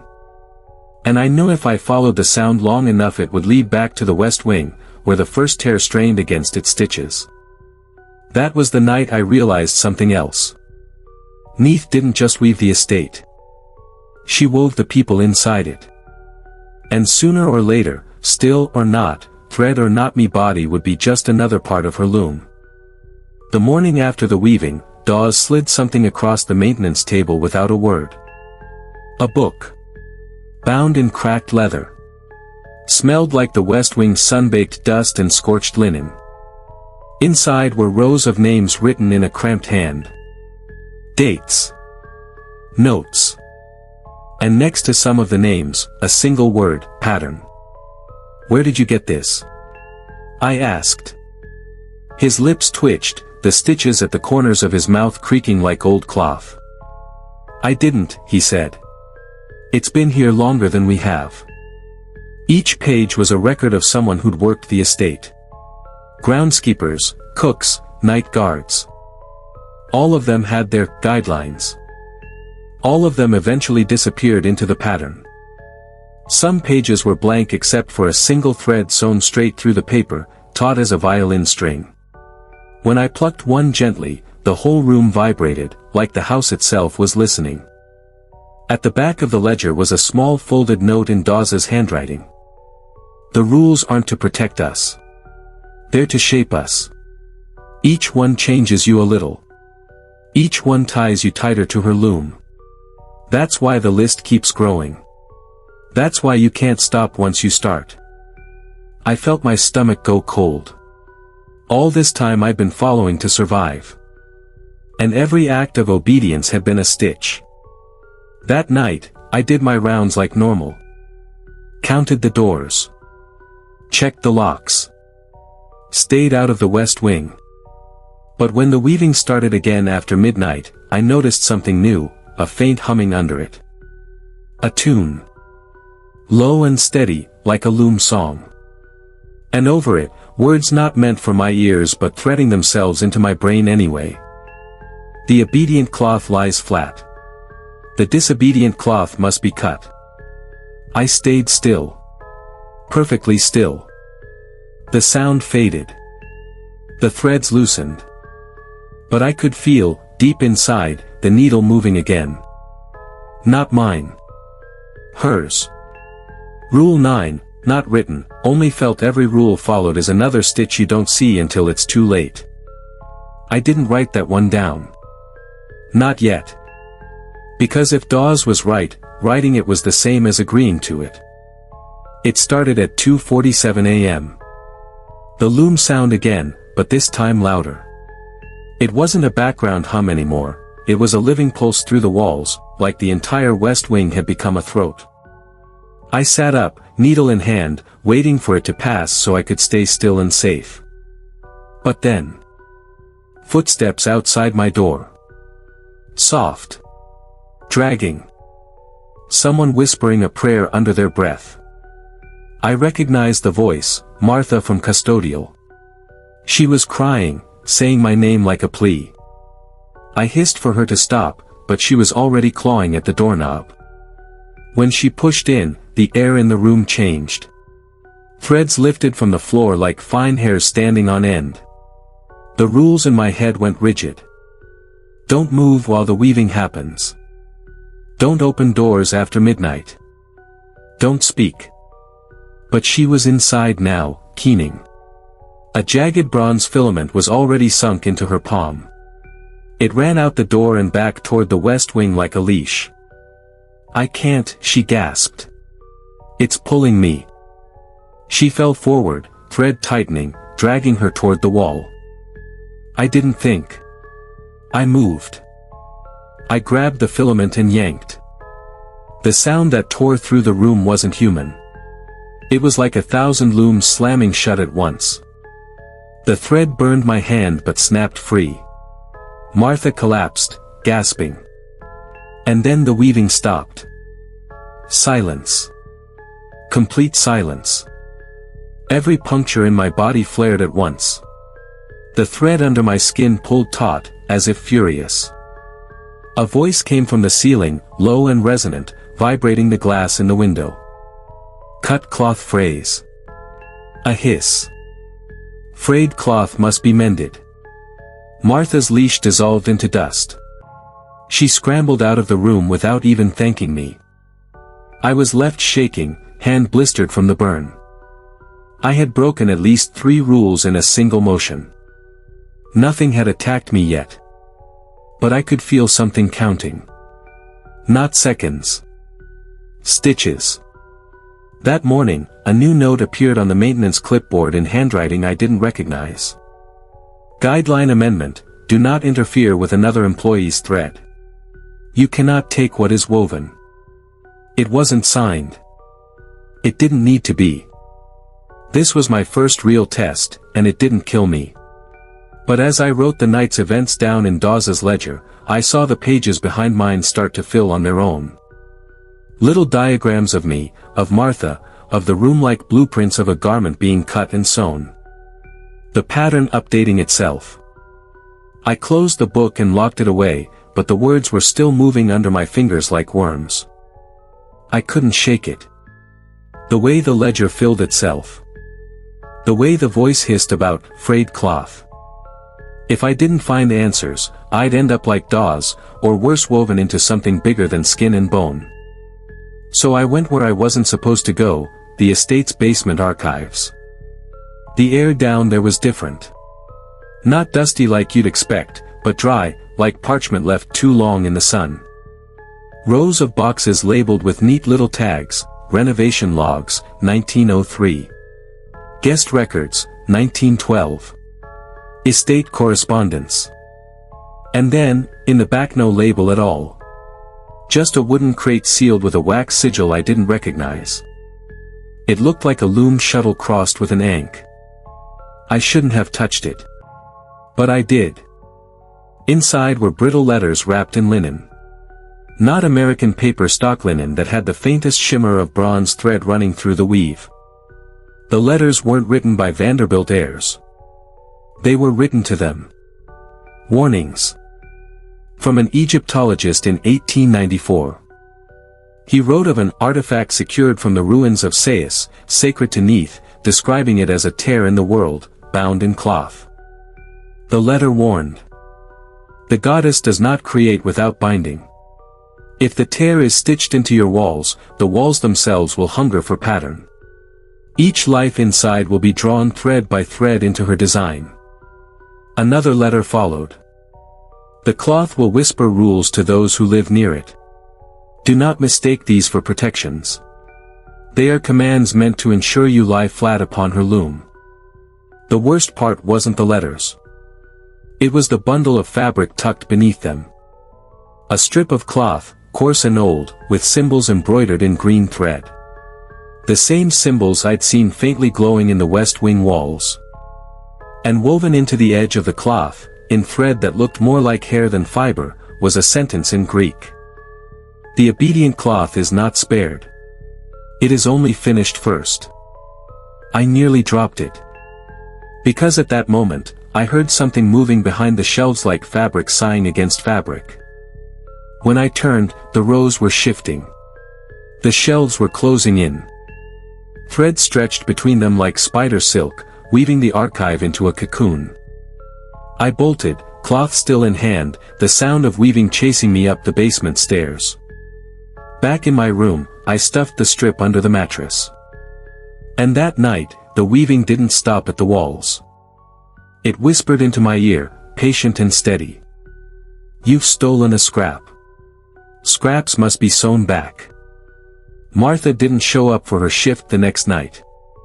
Normally, that would have been Dawes's problem to log, but he didn't even flinch when I asked about her. She's part of it now, he said. Don't go looking. Which of course meant I had to. I found her in the service wing, the one where the ceilings sag and plaster peels like dried scabs. She wasn't moving. At first I thought she was standing in the dark, staring at the far wall. But when I got closer, I saw the truth. She was hanging. Not by the neck, by her palms, wrists, and ankles. Bronze threads had run straight through her flesh and tied her to the ceiling beams like some obscene marionette. Her mouth moved without sound, lips trembling as if trying to form words. And the threads holding her vibrated, humming like tuned strings. I whispered her name. The humming stopped. Her eyes rolled toward me, wide and wet, and her throat rasped a single word that made the threads twitch. Frayed. The threads tightened. Pulled her arms until her shoulders popped. She screamed, this time screamed like fabric tearing down the middle. I raised the needle, half ready to cut her down like I had before. But the threads quivered, alive, watching me. And then I saw something in the far corner of the room. A shape pressing out of the plaster, not fully formed, just an outline. A woman's silhouette, taller than any doorframe, arms long as looms. Each finger ended not in nails but sharpened bronze shuttles. She didn't step forward. She didn't need to. The threads all tightened at once, jerking Martha's body taut until she looked less like a woman and more like raw material stretched across a frame. A voice filled the room, not out loud, but inside the threads themselves. The cloth resists. The cloth must be drawn straight. Martha's scream cut off. And then she wasn't hanging anymore. She was flat. Her body pressed into the wall like a pressed flower, skin thinned into translucent weave. And in her place, a new panel of fabric stretched across the cracked plaster, warm, wet, and pulsing with veins. Part of the estate now. I staggered back, bile in my throat, the needle heavy in my hand. There was no saving her. Only weaving. When I stumbled into the hall, Dawes was waiting. His stitched eyes turned toward me. She's closer now, he said. Every stitch makes her loom wider. You'll see her whole soon enough. I had to get out. After Martha, after seeing her flattened into the wall like cloth pressed for storage, I couldn't breathe in that place. So I drove. Past the estate gates, down into town. The mountain air should have cleared my head. But it didn't. The diner on the corner was still open. I slid into a booth, tried to steady my hands around a cup of coffee. For 10 minutes, it worked. The neon buzz, the hiss of the fryers, the low chatter of strangers, it felt normal. Then the jukebox crackled. The song warped into the hum. That same weaving rhythm. The cook froze mid-flip, spatula trembling. His arm twitched once, twice, then locked. I saw it, threads running from his wrist into the grill, binding him to it. He screamed as the heat blistered his skin, but the thread held him steady, like obedience was more important than flesh. The waitress dropped a tray of glasses. They didn't shatter. They bounced. Each one was sewn together with invisible stitches, clinking like beads on a necklace. Her eyes rolled back. A bronze line split her cheek, needle fine, then pulled taut as if an invisible hand were hemming her face. She whispered through clenched teeth. The pattern doesn't end at the walls. I stumbled out the door, heart racing, the hum still vibrating in my bones. Outside, the streetlights flickered. Not random, sequential. Like a shuttle moving back and forth. And up above, the night sky looked off. At first I thought it was clouds, but no. The stars themselves were shifting, aligning into faint grid lines, a loom drawn across the heavens. The pattern wasn't just in the house. It wasn't just in the town. It was everywhere. I drove back fast, hands white-knuckled on the wheel, but the roads weren't asphalt anymore. They were strips of dark fabric. And the hum followed me home, patient and steady, like it knew I couldn't drive fast enough to escape it. When I staggered back into the hut, Dawes was waiting, lips stitched into something that almost looked like a smile. "You've seen it now," he said. "She doesn't live here. We live in her." I woke with blood on the sheets. Not much. Just a few drops. But when I lifted my arm, I saw it. The punctures weren't scabbing over anymore. They were seams. Bronze thread ran beneath my skin in a crisscross pattern, faint but visible in the moonlight, tugging when I flexed. I tried pulling one loose with the needle. The pain was blinding. And worse, when I yanked, the thread didn't come out. It pulled tighter. Like something on the other side of me was knotting it down. The mirror made it worse. Not my face, I still looked like me. But when I leaned close, my reflection lagged. It blinked half a second too late. And when it opened its mouth, I swear I saw bronze glint between its teeth, as if thread was spooling from the back of its throat. I punched the glass until it cracked. And from the cracks, threads bled out, weaving across the shards. The mirror didn't break. It mended itself. That night, Dawes came to the hut. His sewn eyes twitched like he could see through the thread binding them. "You feel it, don't you?" he asked. "She's tailoring you." He lifted his shirt to show me. His whole chest was crosshatched with stitches, ribs outlined like a pattern sketch. Some of the threads had gone slack, others too tight. His body was less flesh than blueprint now. "She doesn't wait forever," he said. "You follow long enough, she finishes you." I wanted to scream, but the hum inside me rose up, drowning out the words. It wasn't just outside anymore. It was in my blood. A rhythm. A shuttle. Every heartbeat another stitch. And in the quiet between beats, I heard her voice, softer now, more intimate. "Not much longer. Hold still." When I pressed my hand to my chest, I felt the needle moving. Not in my hand. Inside me. Something was sewing me shut from the inside out. I couldn't take it anymore. The seams in my arms had tightened overnight, tugging at the muscle with every move. By morning, I couldn't close my fist without feeling something inside me strain, like my own tendons had been replaced with twine. I stole a bottle of bourbon from the service kitchen, staggered back to the hut, and laid out the needle like a surgeon's scalpel. First, I drank until the room blurred. Then I set the point against my forearm, right over the faint bronze line running beneath the skin. One push. The skin split clean, like cutting along a pre-drawn seam. And that's when I saw it. Not blood. Not muscle. A thread, shining bronze, woven directly into me. I hooked it with the needle and pulled. It resisted stretching, vibrating, thrumming like a string on a harp. The sound filled the room, louder and louder until it rattled the glass. I pulled harder. The thread snapped. For half a second, I felt free. The tightness in my arm released. Then the pain hit. Not just pain recoil. Every other thread in my body went taut at once, like a net tightening around prey.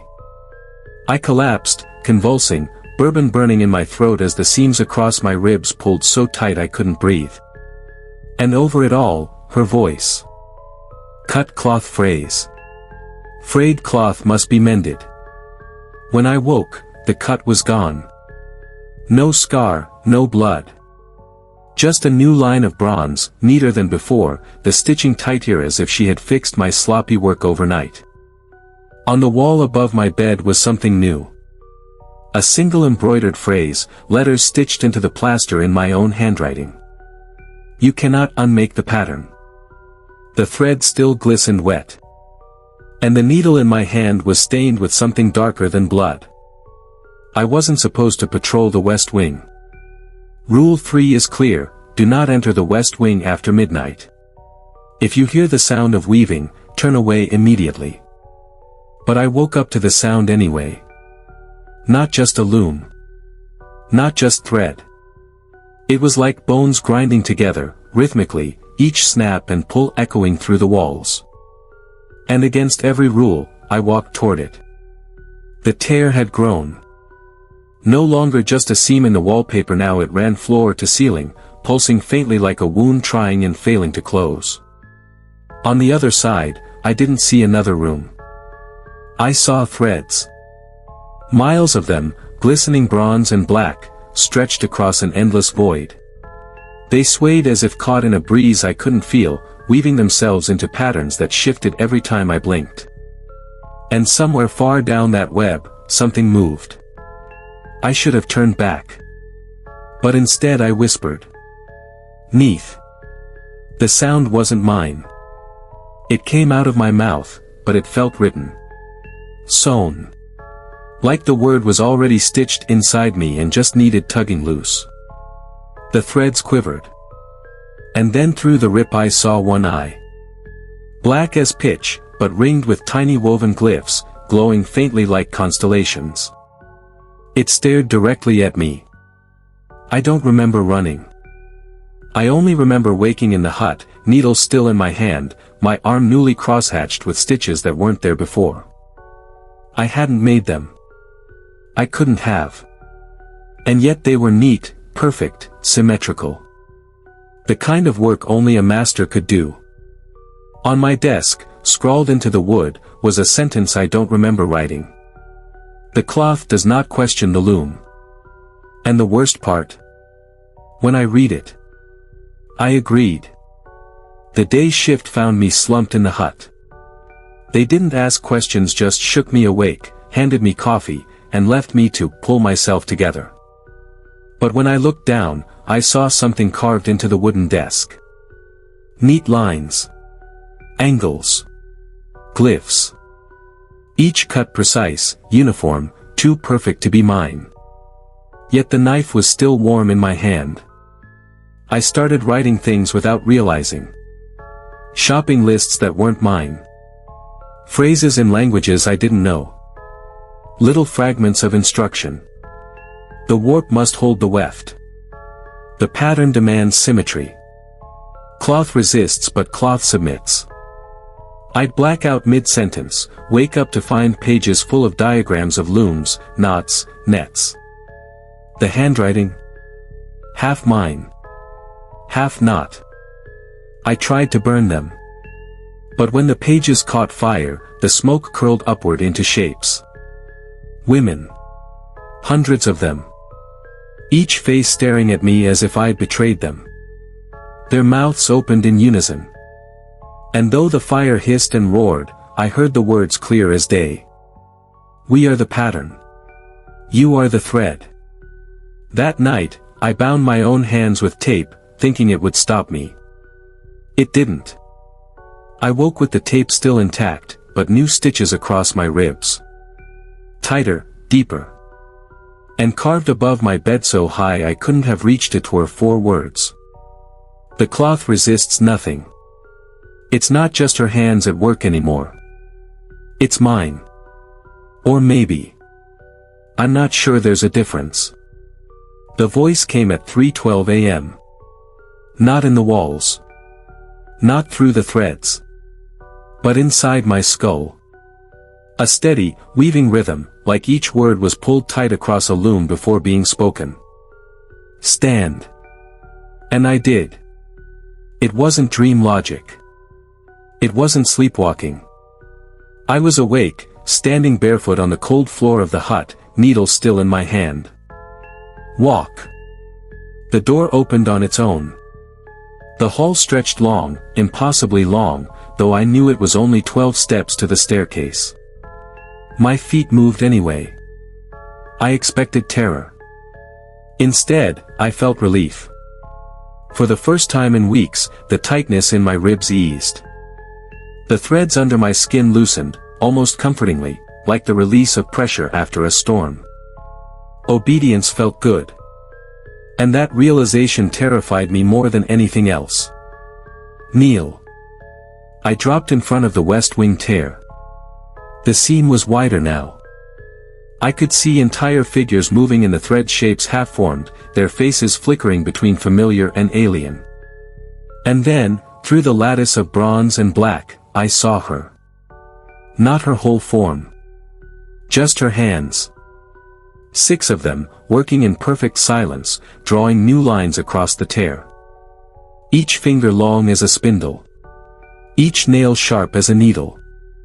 She didn't need to look at me. She was already working me into the pattern. Do not resist. The words landed in my chest, and for one moment, just one, I almost obeyed.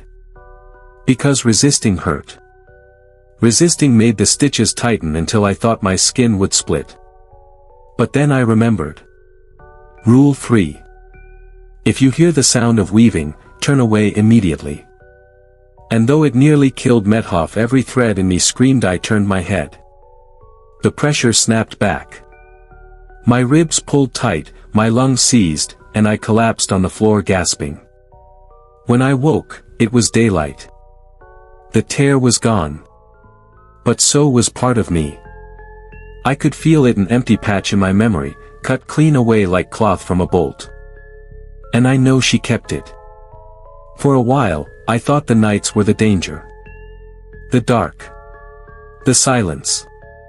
The tear in the West Wing. But then it started happening in daylight. I was helping the grounds crew move furniture, something ordinary, something safe. Then one of them shouted. "Hey, you bleeding?" I looked down. A line of red seeped through my shirt, straight across my ribs. I hadn't felt the cut. I hadn't even noticed the thread tightening until that moment. By the time I ducked into a bathroom to check, the blood was gone. In its place, a new stitch. Bronze, glinting faintly under fluorescent light. I touched it. And my vision flickered. The world went black and gold. And for a heartbeat, I was her hands. 6 arms moving in unison, weaving sunlight into cloth, every thread pulled from the backs of screaming women. Then I blinked. And I was just me again. Shaking. Alone. I thought maybe exhaustion was breaking me. Maybe bourbon. Maybe stress. But then the carvings showed up in places I couldn't explain. On the underside of tables. On the back of my closet door. On the inside of my own eyelids when I closed them, faint glyphs burned red, as if stitched into the skin. And every time I tried to focus, I heard her. The pattern grows. The cloth obeys. That night, I dreamed I was sitting at a loom. Thread in my hands, rhythm steady. Only it wasn't thread. It was veins. And the loom wasn't wood. It was rib bones. And every time I pulled, the cloth grew longer, made of faces I half recognized. When I woke, my palms were raw, the faint grooves of string cut into them. But there was no string. Not in this world, anyway. I used to think the stitches were just on me. Skin deep. Like scars. But now I know better. They're not decoration. They're infrastructure. I found out the hard way. Carrying a crate down into storage, I slipped on the steps and slammed my shoulder against the wall. Hard enough that I should have dislocated it. But instead of breaking, it pulled tight. Like a puppet's joint. And for a split second, I didn't feel pain. I felt alignment. The seam across my shoulder hummed with satisfaction, the way a perfectly strung line hums when plucked. That night, I couldn't sleep. Every time I lay still, I swore I felt something tugging inside me. Not my skin. Deeper. Like threads had been run through my organs, my bones, tying me into a framework I couldn't see. And when I pressed my ear to my chest, I didn't hear a heartbeat. I heard weaving. I tried to fight it. Took the needle, pressed it against the stitch in my ribs, ready to cut again. But before the point even broke skin, my hands froze. Not out of fear. Out of refusal. They wouldn't obey me. The needle slipped from my grip, clattering to the floor. And in my own voice, steady and calm, I said aloud. The cloth does not cut itself. Only. I hadn't meant to say it. By morning, the stitches had spread. Down my legs. Across my back. I stripped down in the mirror, and for the first time, I saw the truth. It wasn't random. Every seam had purpose. Angles intersecting, patterns crossing. She wasn't just repairing me. She was building something. And I think I'm the loom. The clock said 9 a.m. Then it said 4:13 p.m. No in between. I didn't blink. Didn't sleep. Didn't move. Just 7 missing hours, gone like someone cut them clean from the fabric. At first I thought I'd passed out. Stress. Exhaustion. Alcohol. But the bourbon bottle was untouched. The bed unwrinkled. My boots muddy. And when I pulled up my shirt, there were new stitches across my stomach, running diagonal, pulling me tighter, like she'd adjusted the warp on a loom. I hadn't done that. At least, I don't remember doing that. The next blackout lasted longer. One moment I was sweeping the hall. The next, I was standing in the library, every light off, a circle of chairs arranged around me. Carved into each chair was the same phrase. Thread cannot hold itself. And in my pocket, a handful of bronze needles, warm as if just pulled from a fire. It kept happening. Whole nights gone. Whole days. I'd wake in places I shouldn't be. The roof, the basement, once even locked inside a storage trunk with no key. Each time, the stitches were tighter. Each time, the glyphs appeared somewhere new. And each time, the voice was louder. Not just commands anymore, but commentary. You align well. The tension is correct. Soon, the frame will be complete. I used to worry about survival. Now I worry about something worse. That I'm not surviving at all. I'm becoming. Not me. Not human. But part of her loom. A tool. A thread. A nothing. This time, I didn't black out clean. I slipped. One moment hazy threads tightening across my vision, the hum of the loom in my skull. The next, clarity. And I wished I hadn't. I was in the banquet hall. Tables cleared, curtains drawn. My hands moved on their own, steady and precise. The bronze needles between my fingers flashed in the low light. I was stitching. Not cloth. Not wood. People. 2 figures slumped in chairs, their faces slack, their eyes open but empty. Employees, maybe guests, I couldn't tell. Bronze thread ran through their arms, across their mouths, sealing them shut. And my hands were pulling those threads tight, binding them together, weaving their bodies into a lattice. I tried to stop. Tried to scream. Tried to drop the needles. But my mouth just smiled. And my voice calm, not mine, whispered. The frame strengthens. Then the haze snapped back. Black. And when I woke, it was morning. The banquet hall was spotless. No chairs. No bodies. No thread. Like it had never happened. Except my palms were raw. Bronze grooves etched into the flesh from pulling too hard. And under my nails. Not blood. Fiber. Thin strands. Human hair. I think I know what the missing people in the estate records really are. They're not missing. They're woven. I went back to the banquet hall the next night. Of course I did. I had to know if it was real. But the room was clean. Chairs stacked. Tables set for a luncheon. No blood. No thread. No bodies stitched together into impossible shapes. Just chandeliers gleaming like nothing had ever happened. For a second, I almost laughed. Maybe it was just stress. But then I looked down at my palms.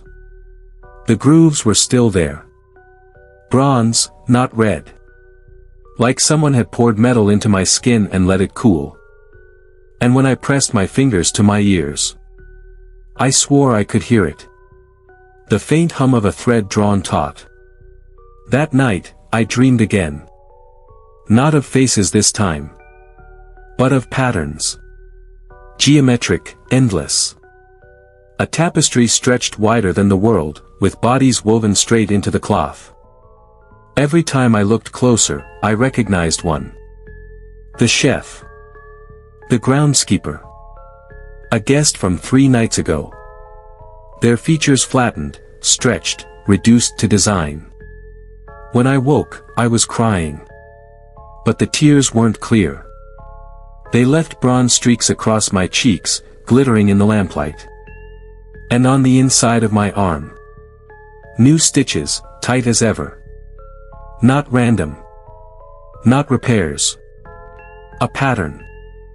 Triangles overlapping, pointing inward, forming something like a loom. It wasn't hers anymore. It was ours. Because I think part of me is starting to want this.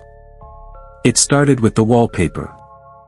I was in the breakfast room, sunlight pouring through tall windows. Harmless. Ordinary. But when I blinked, the floral print shifted. The roses weren't roses. They were faces flat, screaming, their mouths stretched wide. Another blink, and it was back to flowers. Like nothing had happened.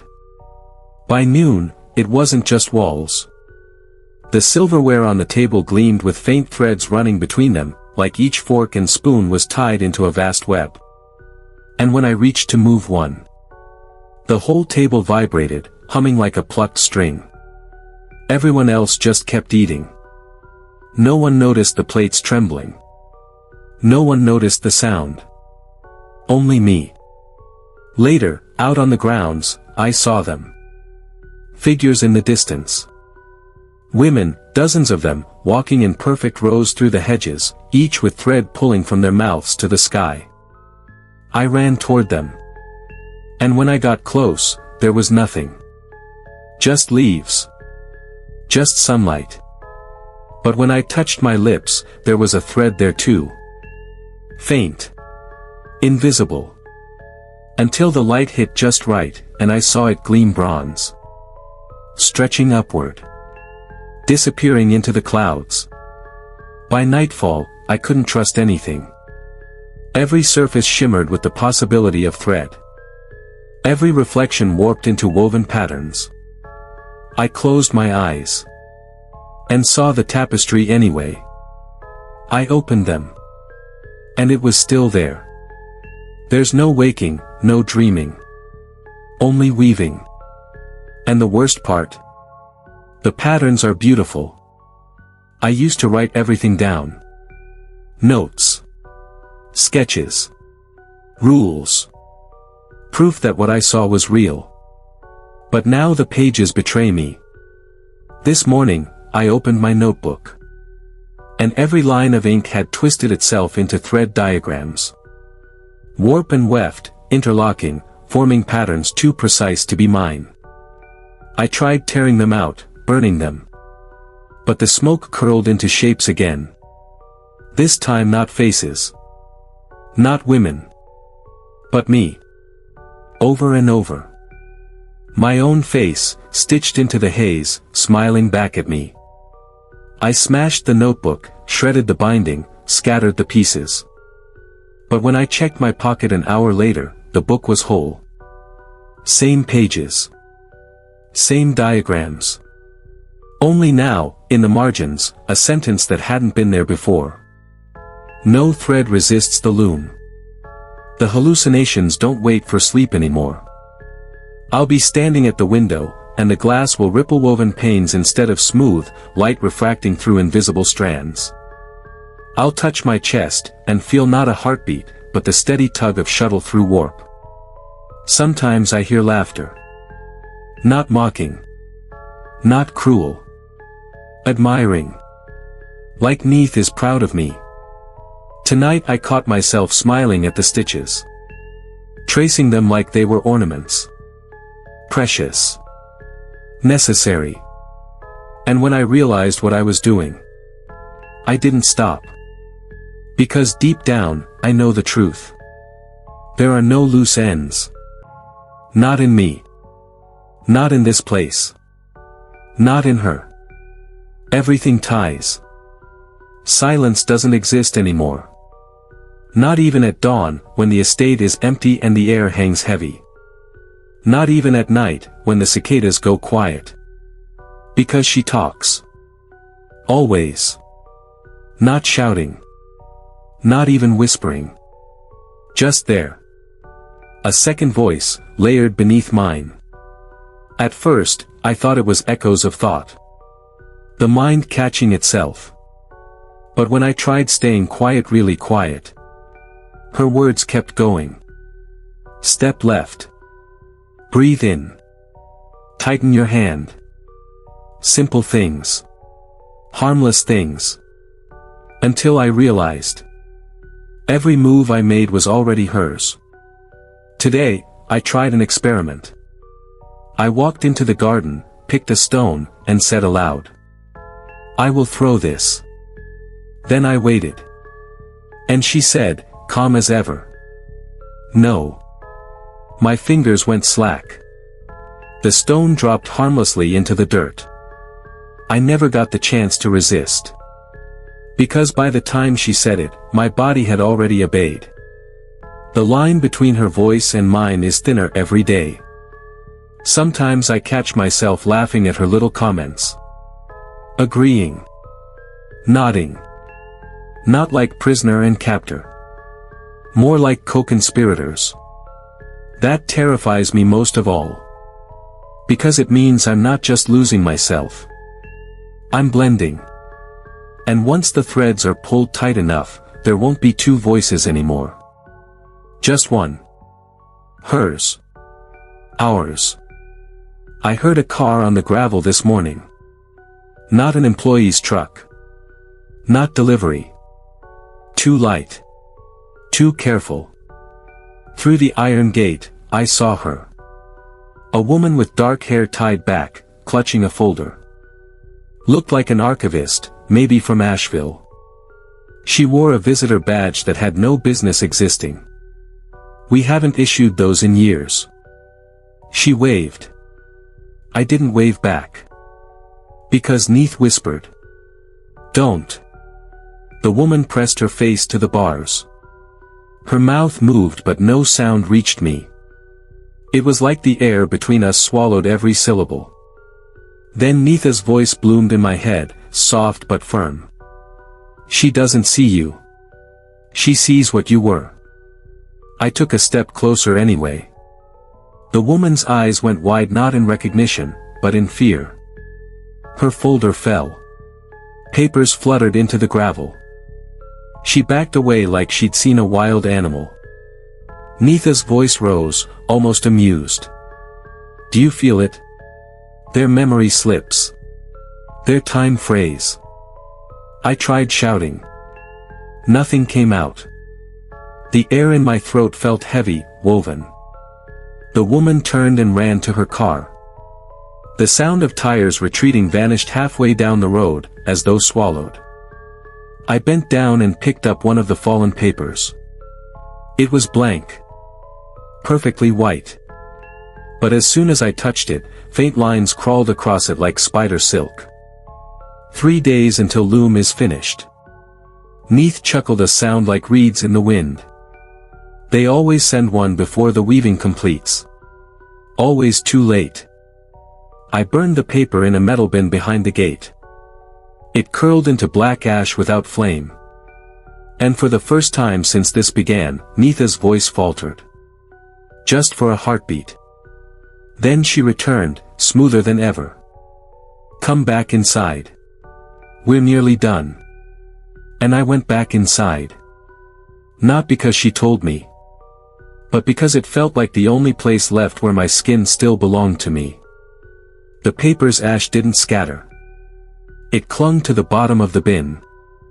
Forming thin, black threads that twisted together like hair. When I tried to brush them away, they stuck to my fingertips. Warm and humming. Like they had a heartbeat. Inside, the estate smelled different. Not old wood and polish anymore. Something sharp. Like lightning just before a storm. Every hallway seemed slightly narrower. Every doorway lower. The walls looked like they'd been hung with dark fabric. But it wasn't fabric. It was shadow, layered, stretching. Faint patterns of weft and warp moving beneath the plaster. That night I found a new line on the laminated sheet. Not typed. Not written. Woven. It shimmered in the light of my flashlight. Rule 8, when the loom begins, do not sleep in the same bed twice. My heart pounded. There had never been a Rule 8. And yet there it was, fixed, as though it had always been there. I didn't argue. I dragged the mattress from the staff room into the corridor and slept on the floor. I kept my boots on. Dreams came anyway. Not of the estate. But of a vast, endless tapestry. A desert the size of the sky. Thread stretched from horizon to horizon. And at its center. Neath, but taller than the mountains. Her face hidden. Hands moving faster than any human could follow. Each movement pulled something from me. A memory. A heartbeat. A name. When I woke up, my phone's contacts were gone. Completely blank. Like nobody had ever existed outside the walls. At 4 a.m. I heard weaving. Not like a loom. Like hundreds of tiny nails tapping wood. Syncopated, rhythmic. Coming from the music room. I crept toward it. My flashlight flickered. The carpet under my boots had changed. Threads raised like veins, pulsing faintly. I reached the door and stopped. Because from inside I heard my own voice. Clear and panicked. Whispering Rule 8 over and over again. Neetha's voice followed, calm and low. 2 nights left. I woke to find the corridor wasn't a corridor anymore. The wallpaper had peeled back, curling like old skin. Revealing not brick, not plaster. But a lattice of dark thread stretched taut. Woven in and out like some colossal loom had been working all night. When I touched one, it hummed. The vibration carried up my arm, into my skull. I saw faces caught inside the fibers. Some I didn't know. One I did. My mother. The shape of her smile straining against the weave. Like a moth trapped in glass. When I blinked, it was gone. The laminated sheet was waiting for me at the breakfast table. It looked wetter now, edges curling like fabric after rain. And there was a new line. Rule 9. Rule 9, when the house begins to weave, do not call anyone by name. Names are threads. Once pulled, they cannot be returned. I felt sick. I wanted to tear the sheet up. But my hands wouldn't move. Neetha's voice came low and even, filling every corner of the kitchen. Each word is a stitch. Be careful what you speak, child. What you keep. By noon, the Biltmore staircases no longer led where they should. I climbed one toward the second floor. But halfway up the banister blurred. And the landing opened into the basement hall. Every step now feels like choosing a strand. One wrong choice, and I'll be tangled. That night, I broke Rule 9. It wasn't deliberate. I was standing in the library, staring at the shadows creeping across the shelves. When I saw another man thin, trembling, dressed like a custodian from another era. His badge said, William. Before I could stop myself, I said his name aloud. The threads in the ceiling shivered. His eyes rolled white. He screamed without sound, body snapping taut. Then unraveled into fibers. Pulled into the walls, into the weave. Neath whispered. 1 night left. The house breathes now. Not in metaphor. I hear it. Boards swelling and falling. Walls flexing. Threads tightening like lungs pulling air. Every step I take pulls something tighter behind me. Like walking across a web. Each movement signals I'm still here. Still trapped. The laminated sheet is almost unrecognizable. It hangs limp, translucent, edges frayed like fabric. Every old rule is there. But words have started to bleed into one another. Keep the lamps / do not sleep / never answer / never speak / move the mirrors / leave doors open / bow to her / do not name / change the bed. It's less a list now than a chant. A litany. And in the space beneath, a final woven command appeared this morning. Rule 10, when she asks, you must choose a thread. Yours, or another's. By dusk the estate was nearly gone. Or maybe nearly finished. The grand rooms have collapsed inward into narrow corridors of cloth and shadow.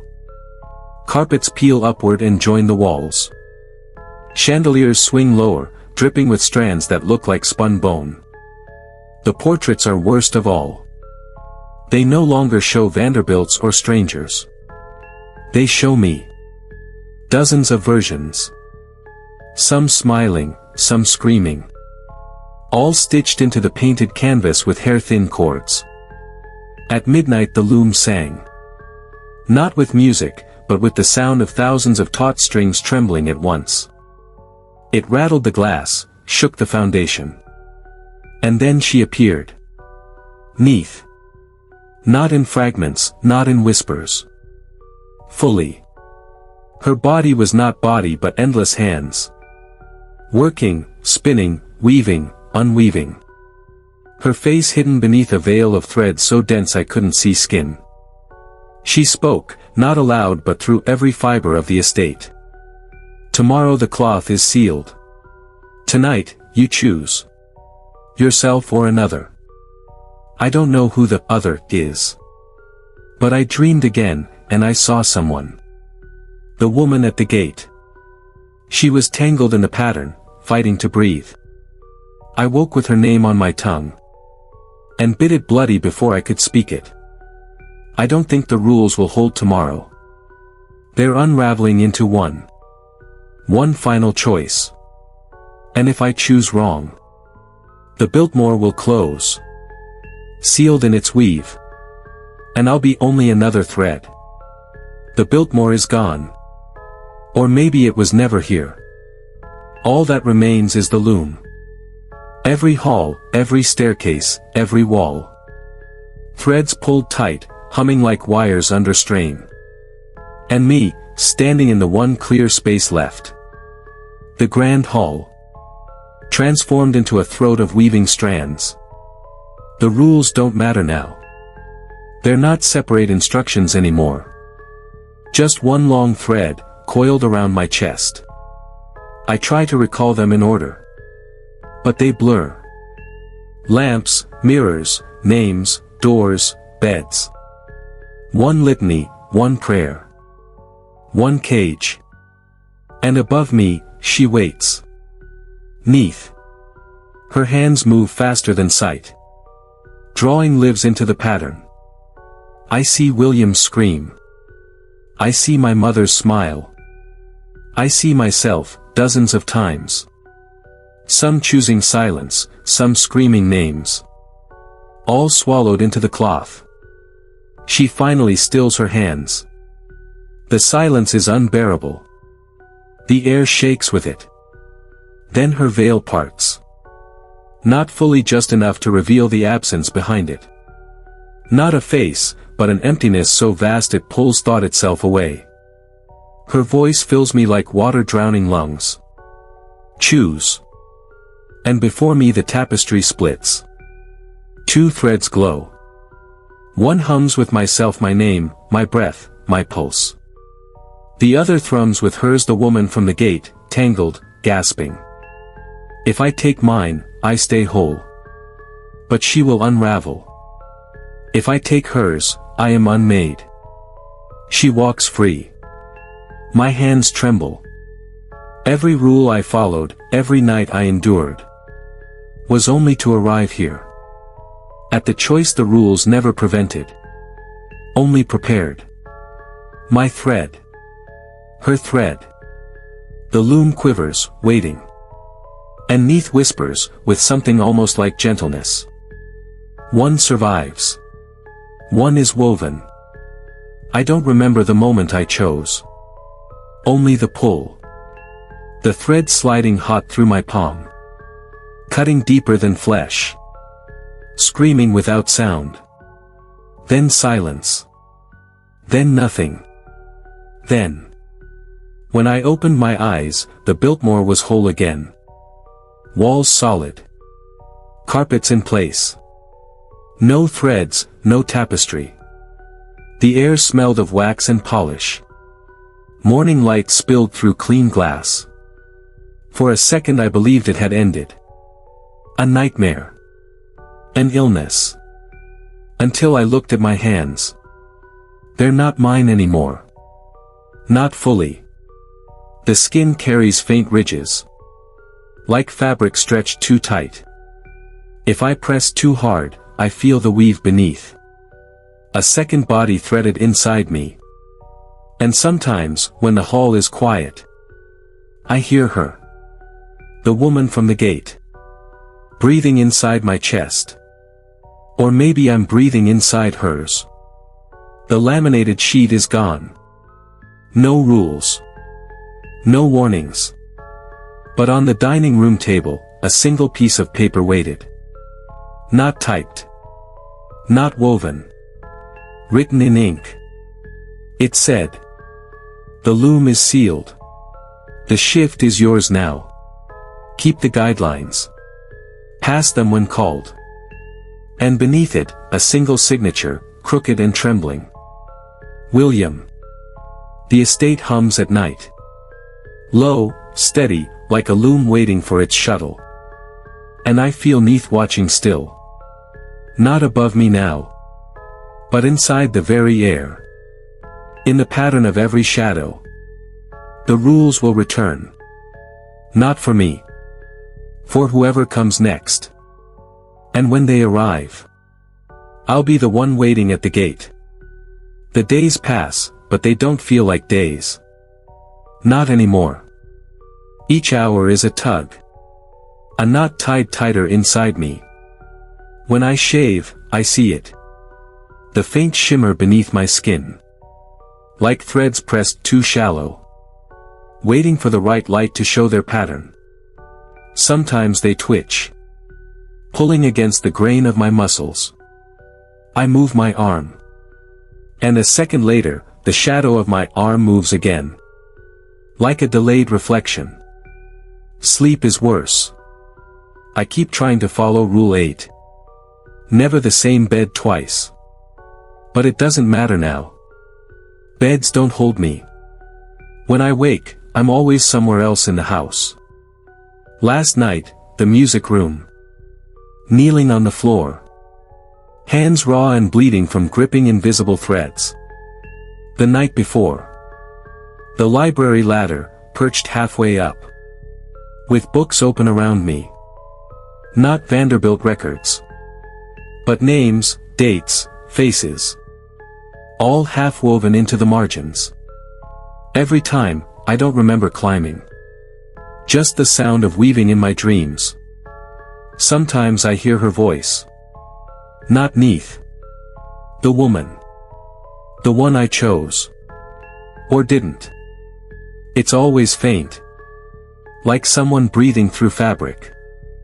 She asks me questions. Not in words I understand. But in pressure. Do you regret? Do you remember? Do you still know who you are? I don't answer. Because I'm not sure. This morning, I found the mirrors covered again. Not by my hands. But by woven cloth. Black, patterned, humming softly. When I tore it down, my reflection didn't look back. The glass showed the grand hall instead. Neath at her loom. Hands forever moving. She didn't look up. But I felt her smile anyway. The estate is patient. She's patient. But the threads under my skin are pulling tighter every day. And I know, sooner or later, I'll have to weave. I can feel it now. Not just beneath the skin, but deeper. Every vein, every tendon, braided tighter than before. When I bend my fingers, I hear the faint creak of fiber stretching.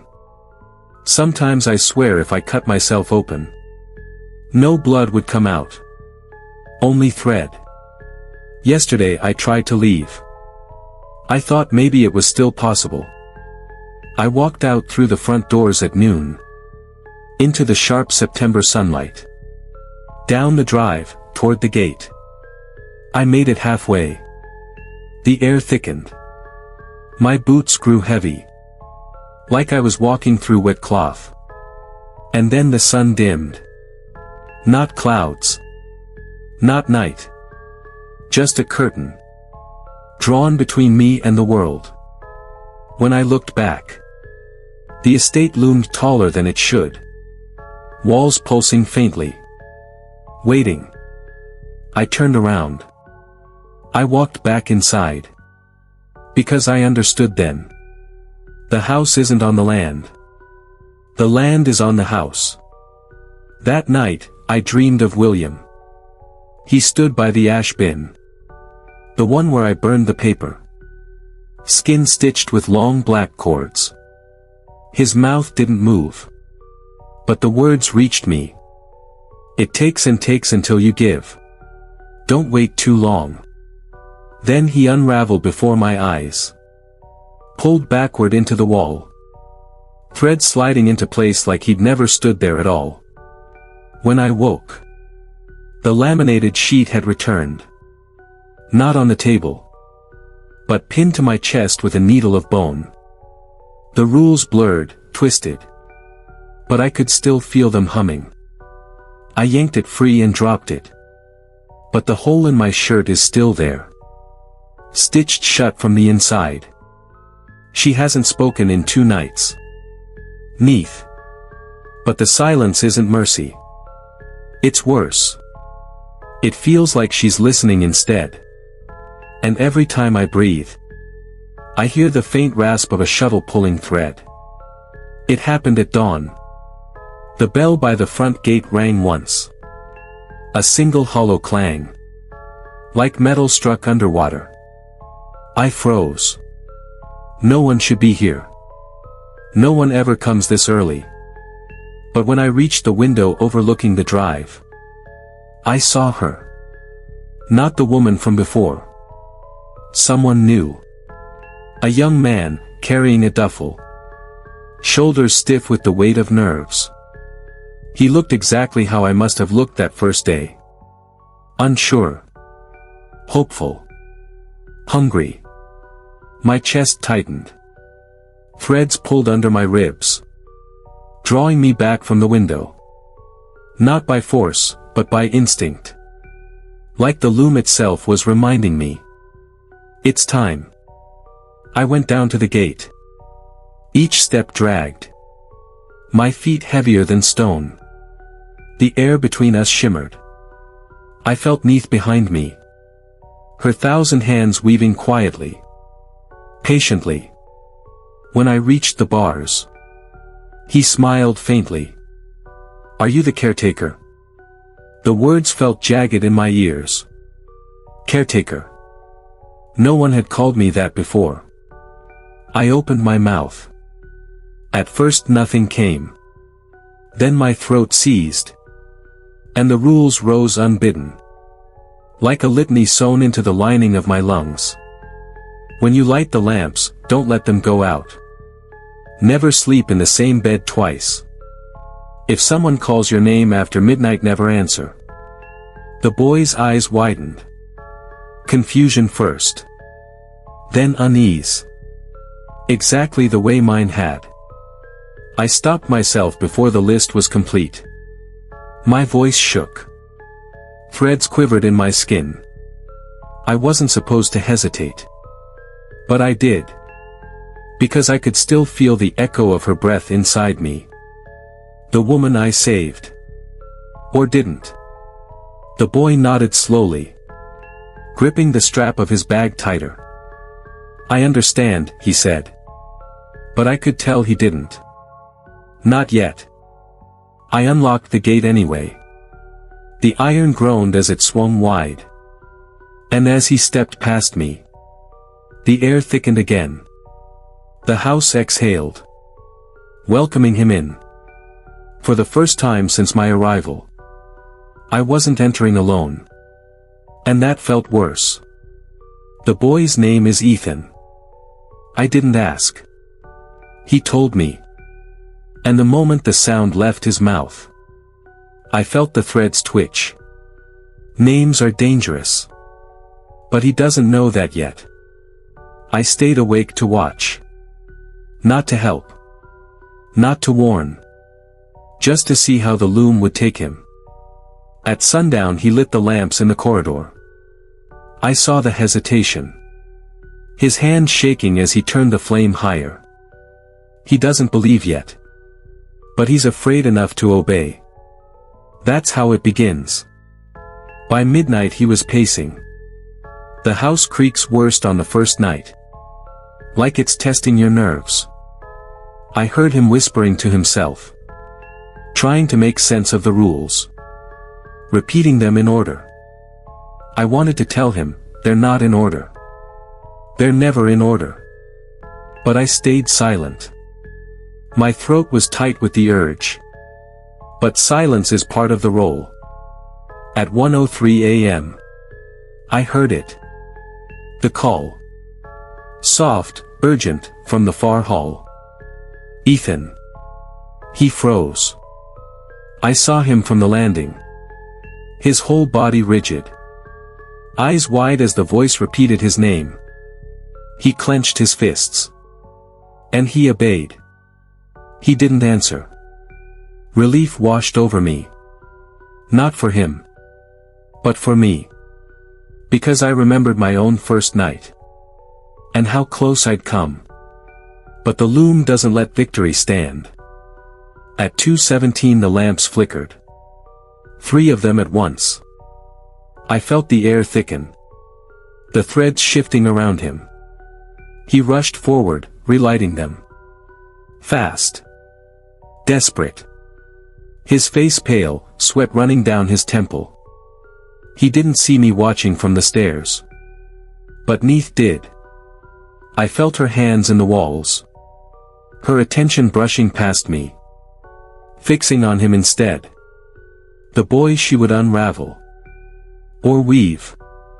Depending on how well he obeyed. By dawn, he had survived. Barely. I found him sitting in the corridor.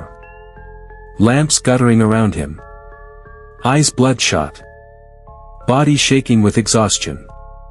He looked up at me. And whispered. Do you ever get used to it? I opened my mouth. But the words that rose weren't mine. They were William's. It takes and takes until you give. The boy swallowed hard. And I knew then. His thread had already been caught. It began with my throat. At breakfast, I tried to speak to Ethan. Something ordinary. Something human. But when I opened my mouth, only a rasp came out. A tearing sound. Like fabric ripping. He looked at me, startled. I forced a smile. But it only made the sound worse. Threads, tightening around my vocal cords.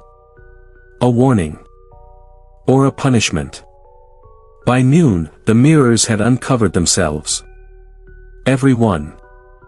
Glass gleaming. Catching me no matter which way I turned. But the reflections were wrong. They didn't show Ethan.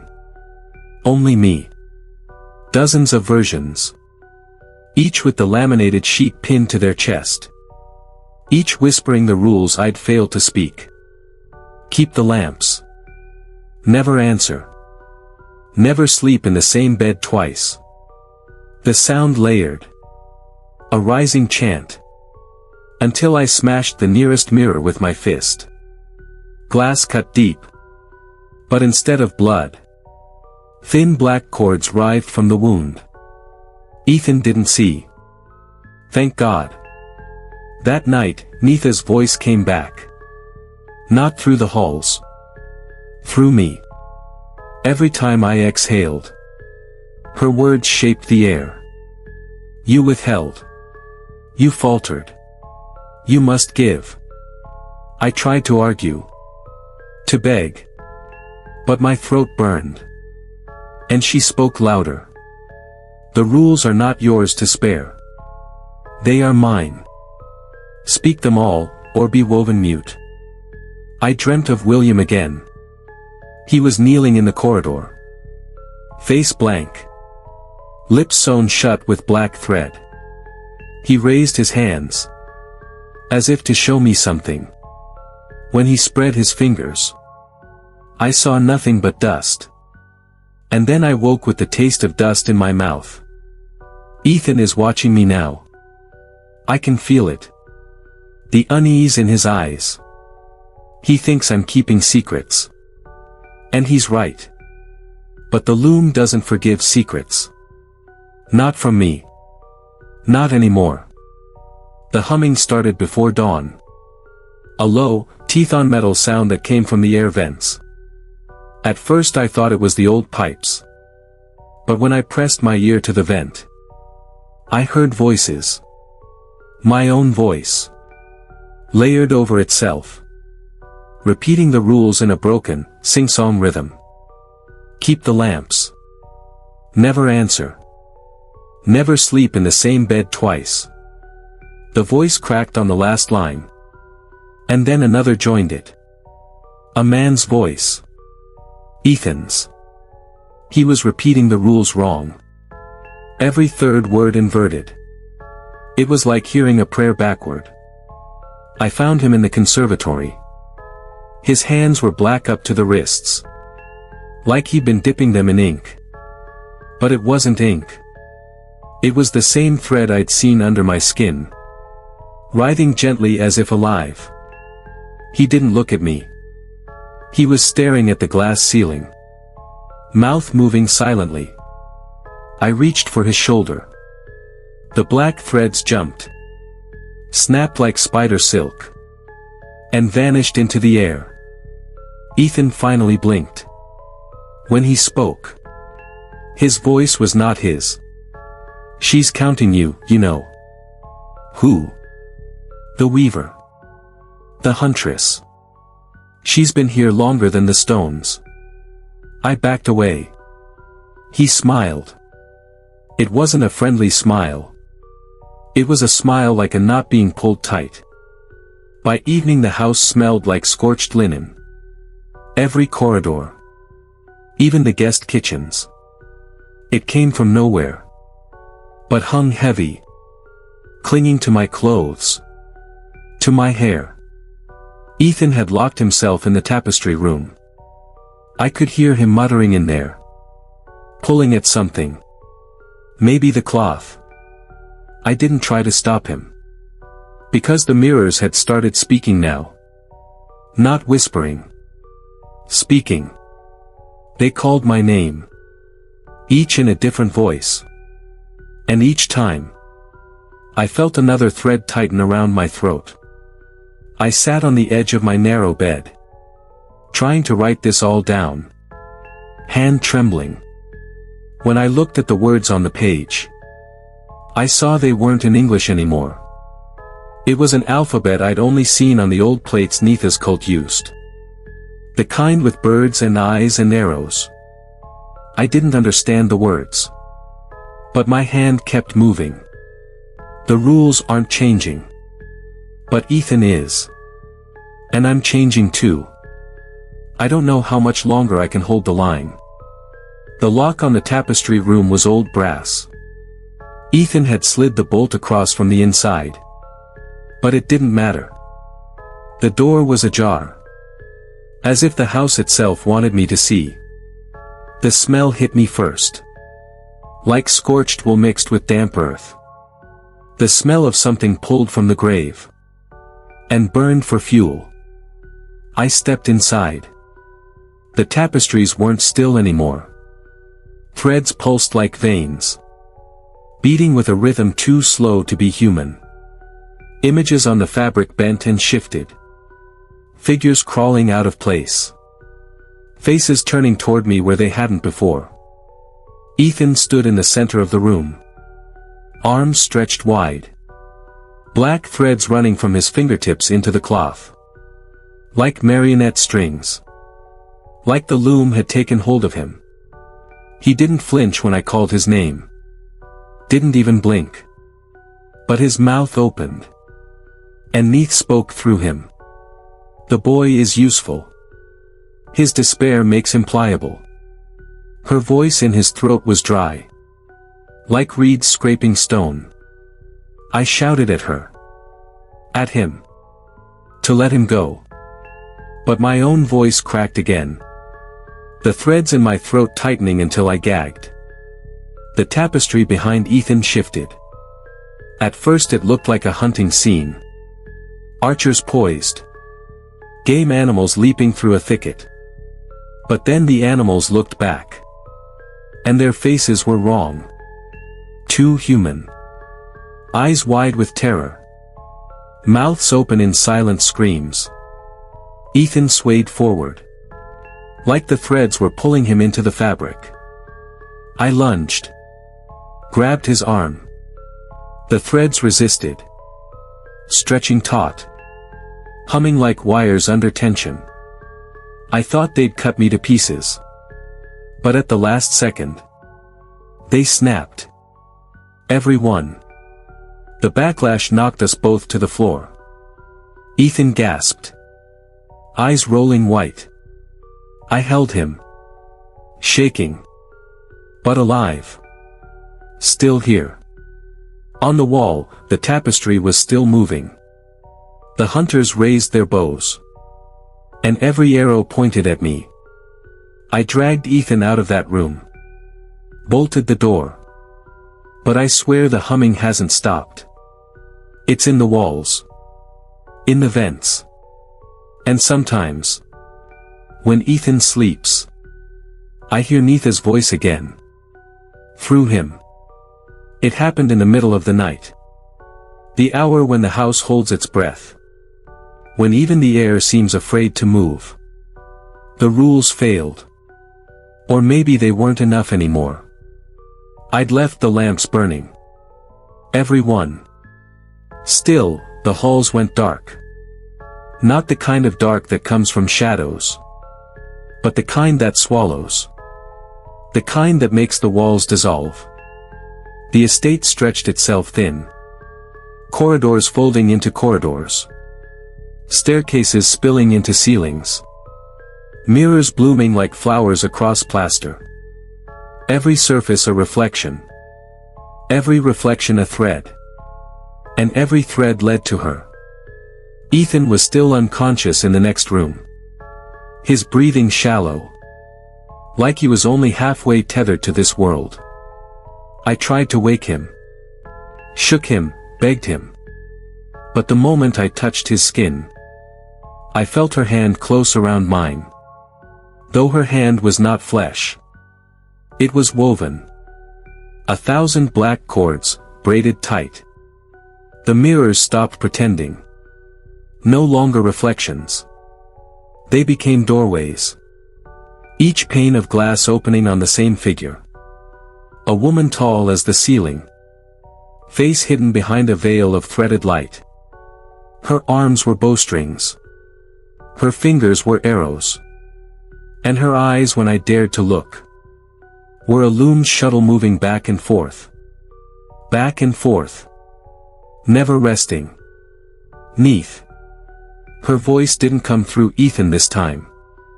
It filled the estate. It filled me. The rules kept you. But the weave requires more. The boy is pliable. You are not. Choose. The mirrors shook. The walls trembled. The estate itself seemed ready to unravel. I did the only thing I could. I screamed the rules aloud. Every one of them. Until my throat bled. I spoke them for Ethan. I spoke them for myself. I spoke them for the walls. The mirrors. The dust. The damned tapestries. And for one shuddering moment, the threads loosened. The house stilled. But Neith didn't leave. She only withdrew. Folding herself back into the glass. Back into the cloth. Waiting. Always waiting. When I opened my eyes, the lamps were still burning. The corridors were steady again. Ethan still breathing. Though faint. The estate pretending once more to be a house. And not a snare. But I know now. The rules aren't protection. They're permissions. And Neith has only given me a little more thread. For now. It was sunrise when I understood. The light spilled through the estate's high windows, not golden but thread-like, thin strands drifting across the floors and tapestries, across Ethan's pale body. The estate was no longer a house at all, it was a loom spread across the hills of North Carolina, and we were nothing but material in its frame. I had one chance to do what the others hadn't. I pulled the laminated rule sheet from my pocket. The edges were frayed now, greasy with my sweat. The ink had bled into hieroglyphics I couldn't read. But I knew the rules by heart. And I knew which one I had never spoken aloud. A final thread can be cut. Only once. I didn't know what it meant until that moment. I dragged Ethan to the hall lined with mirrors. The same hall where I'd first heard Neitha's voice. She was already waiting there, her shape half in the glass, half in the air, arrows for fingers, bow for a spine. She didn't speak. She didn't have to. I spoke instead. Not the rules. Not the warnings.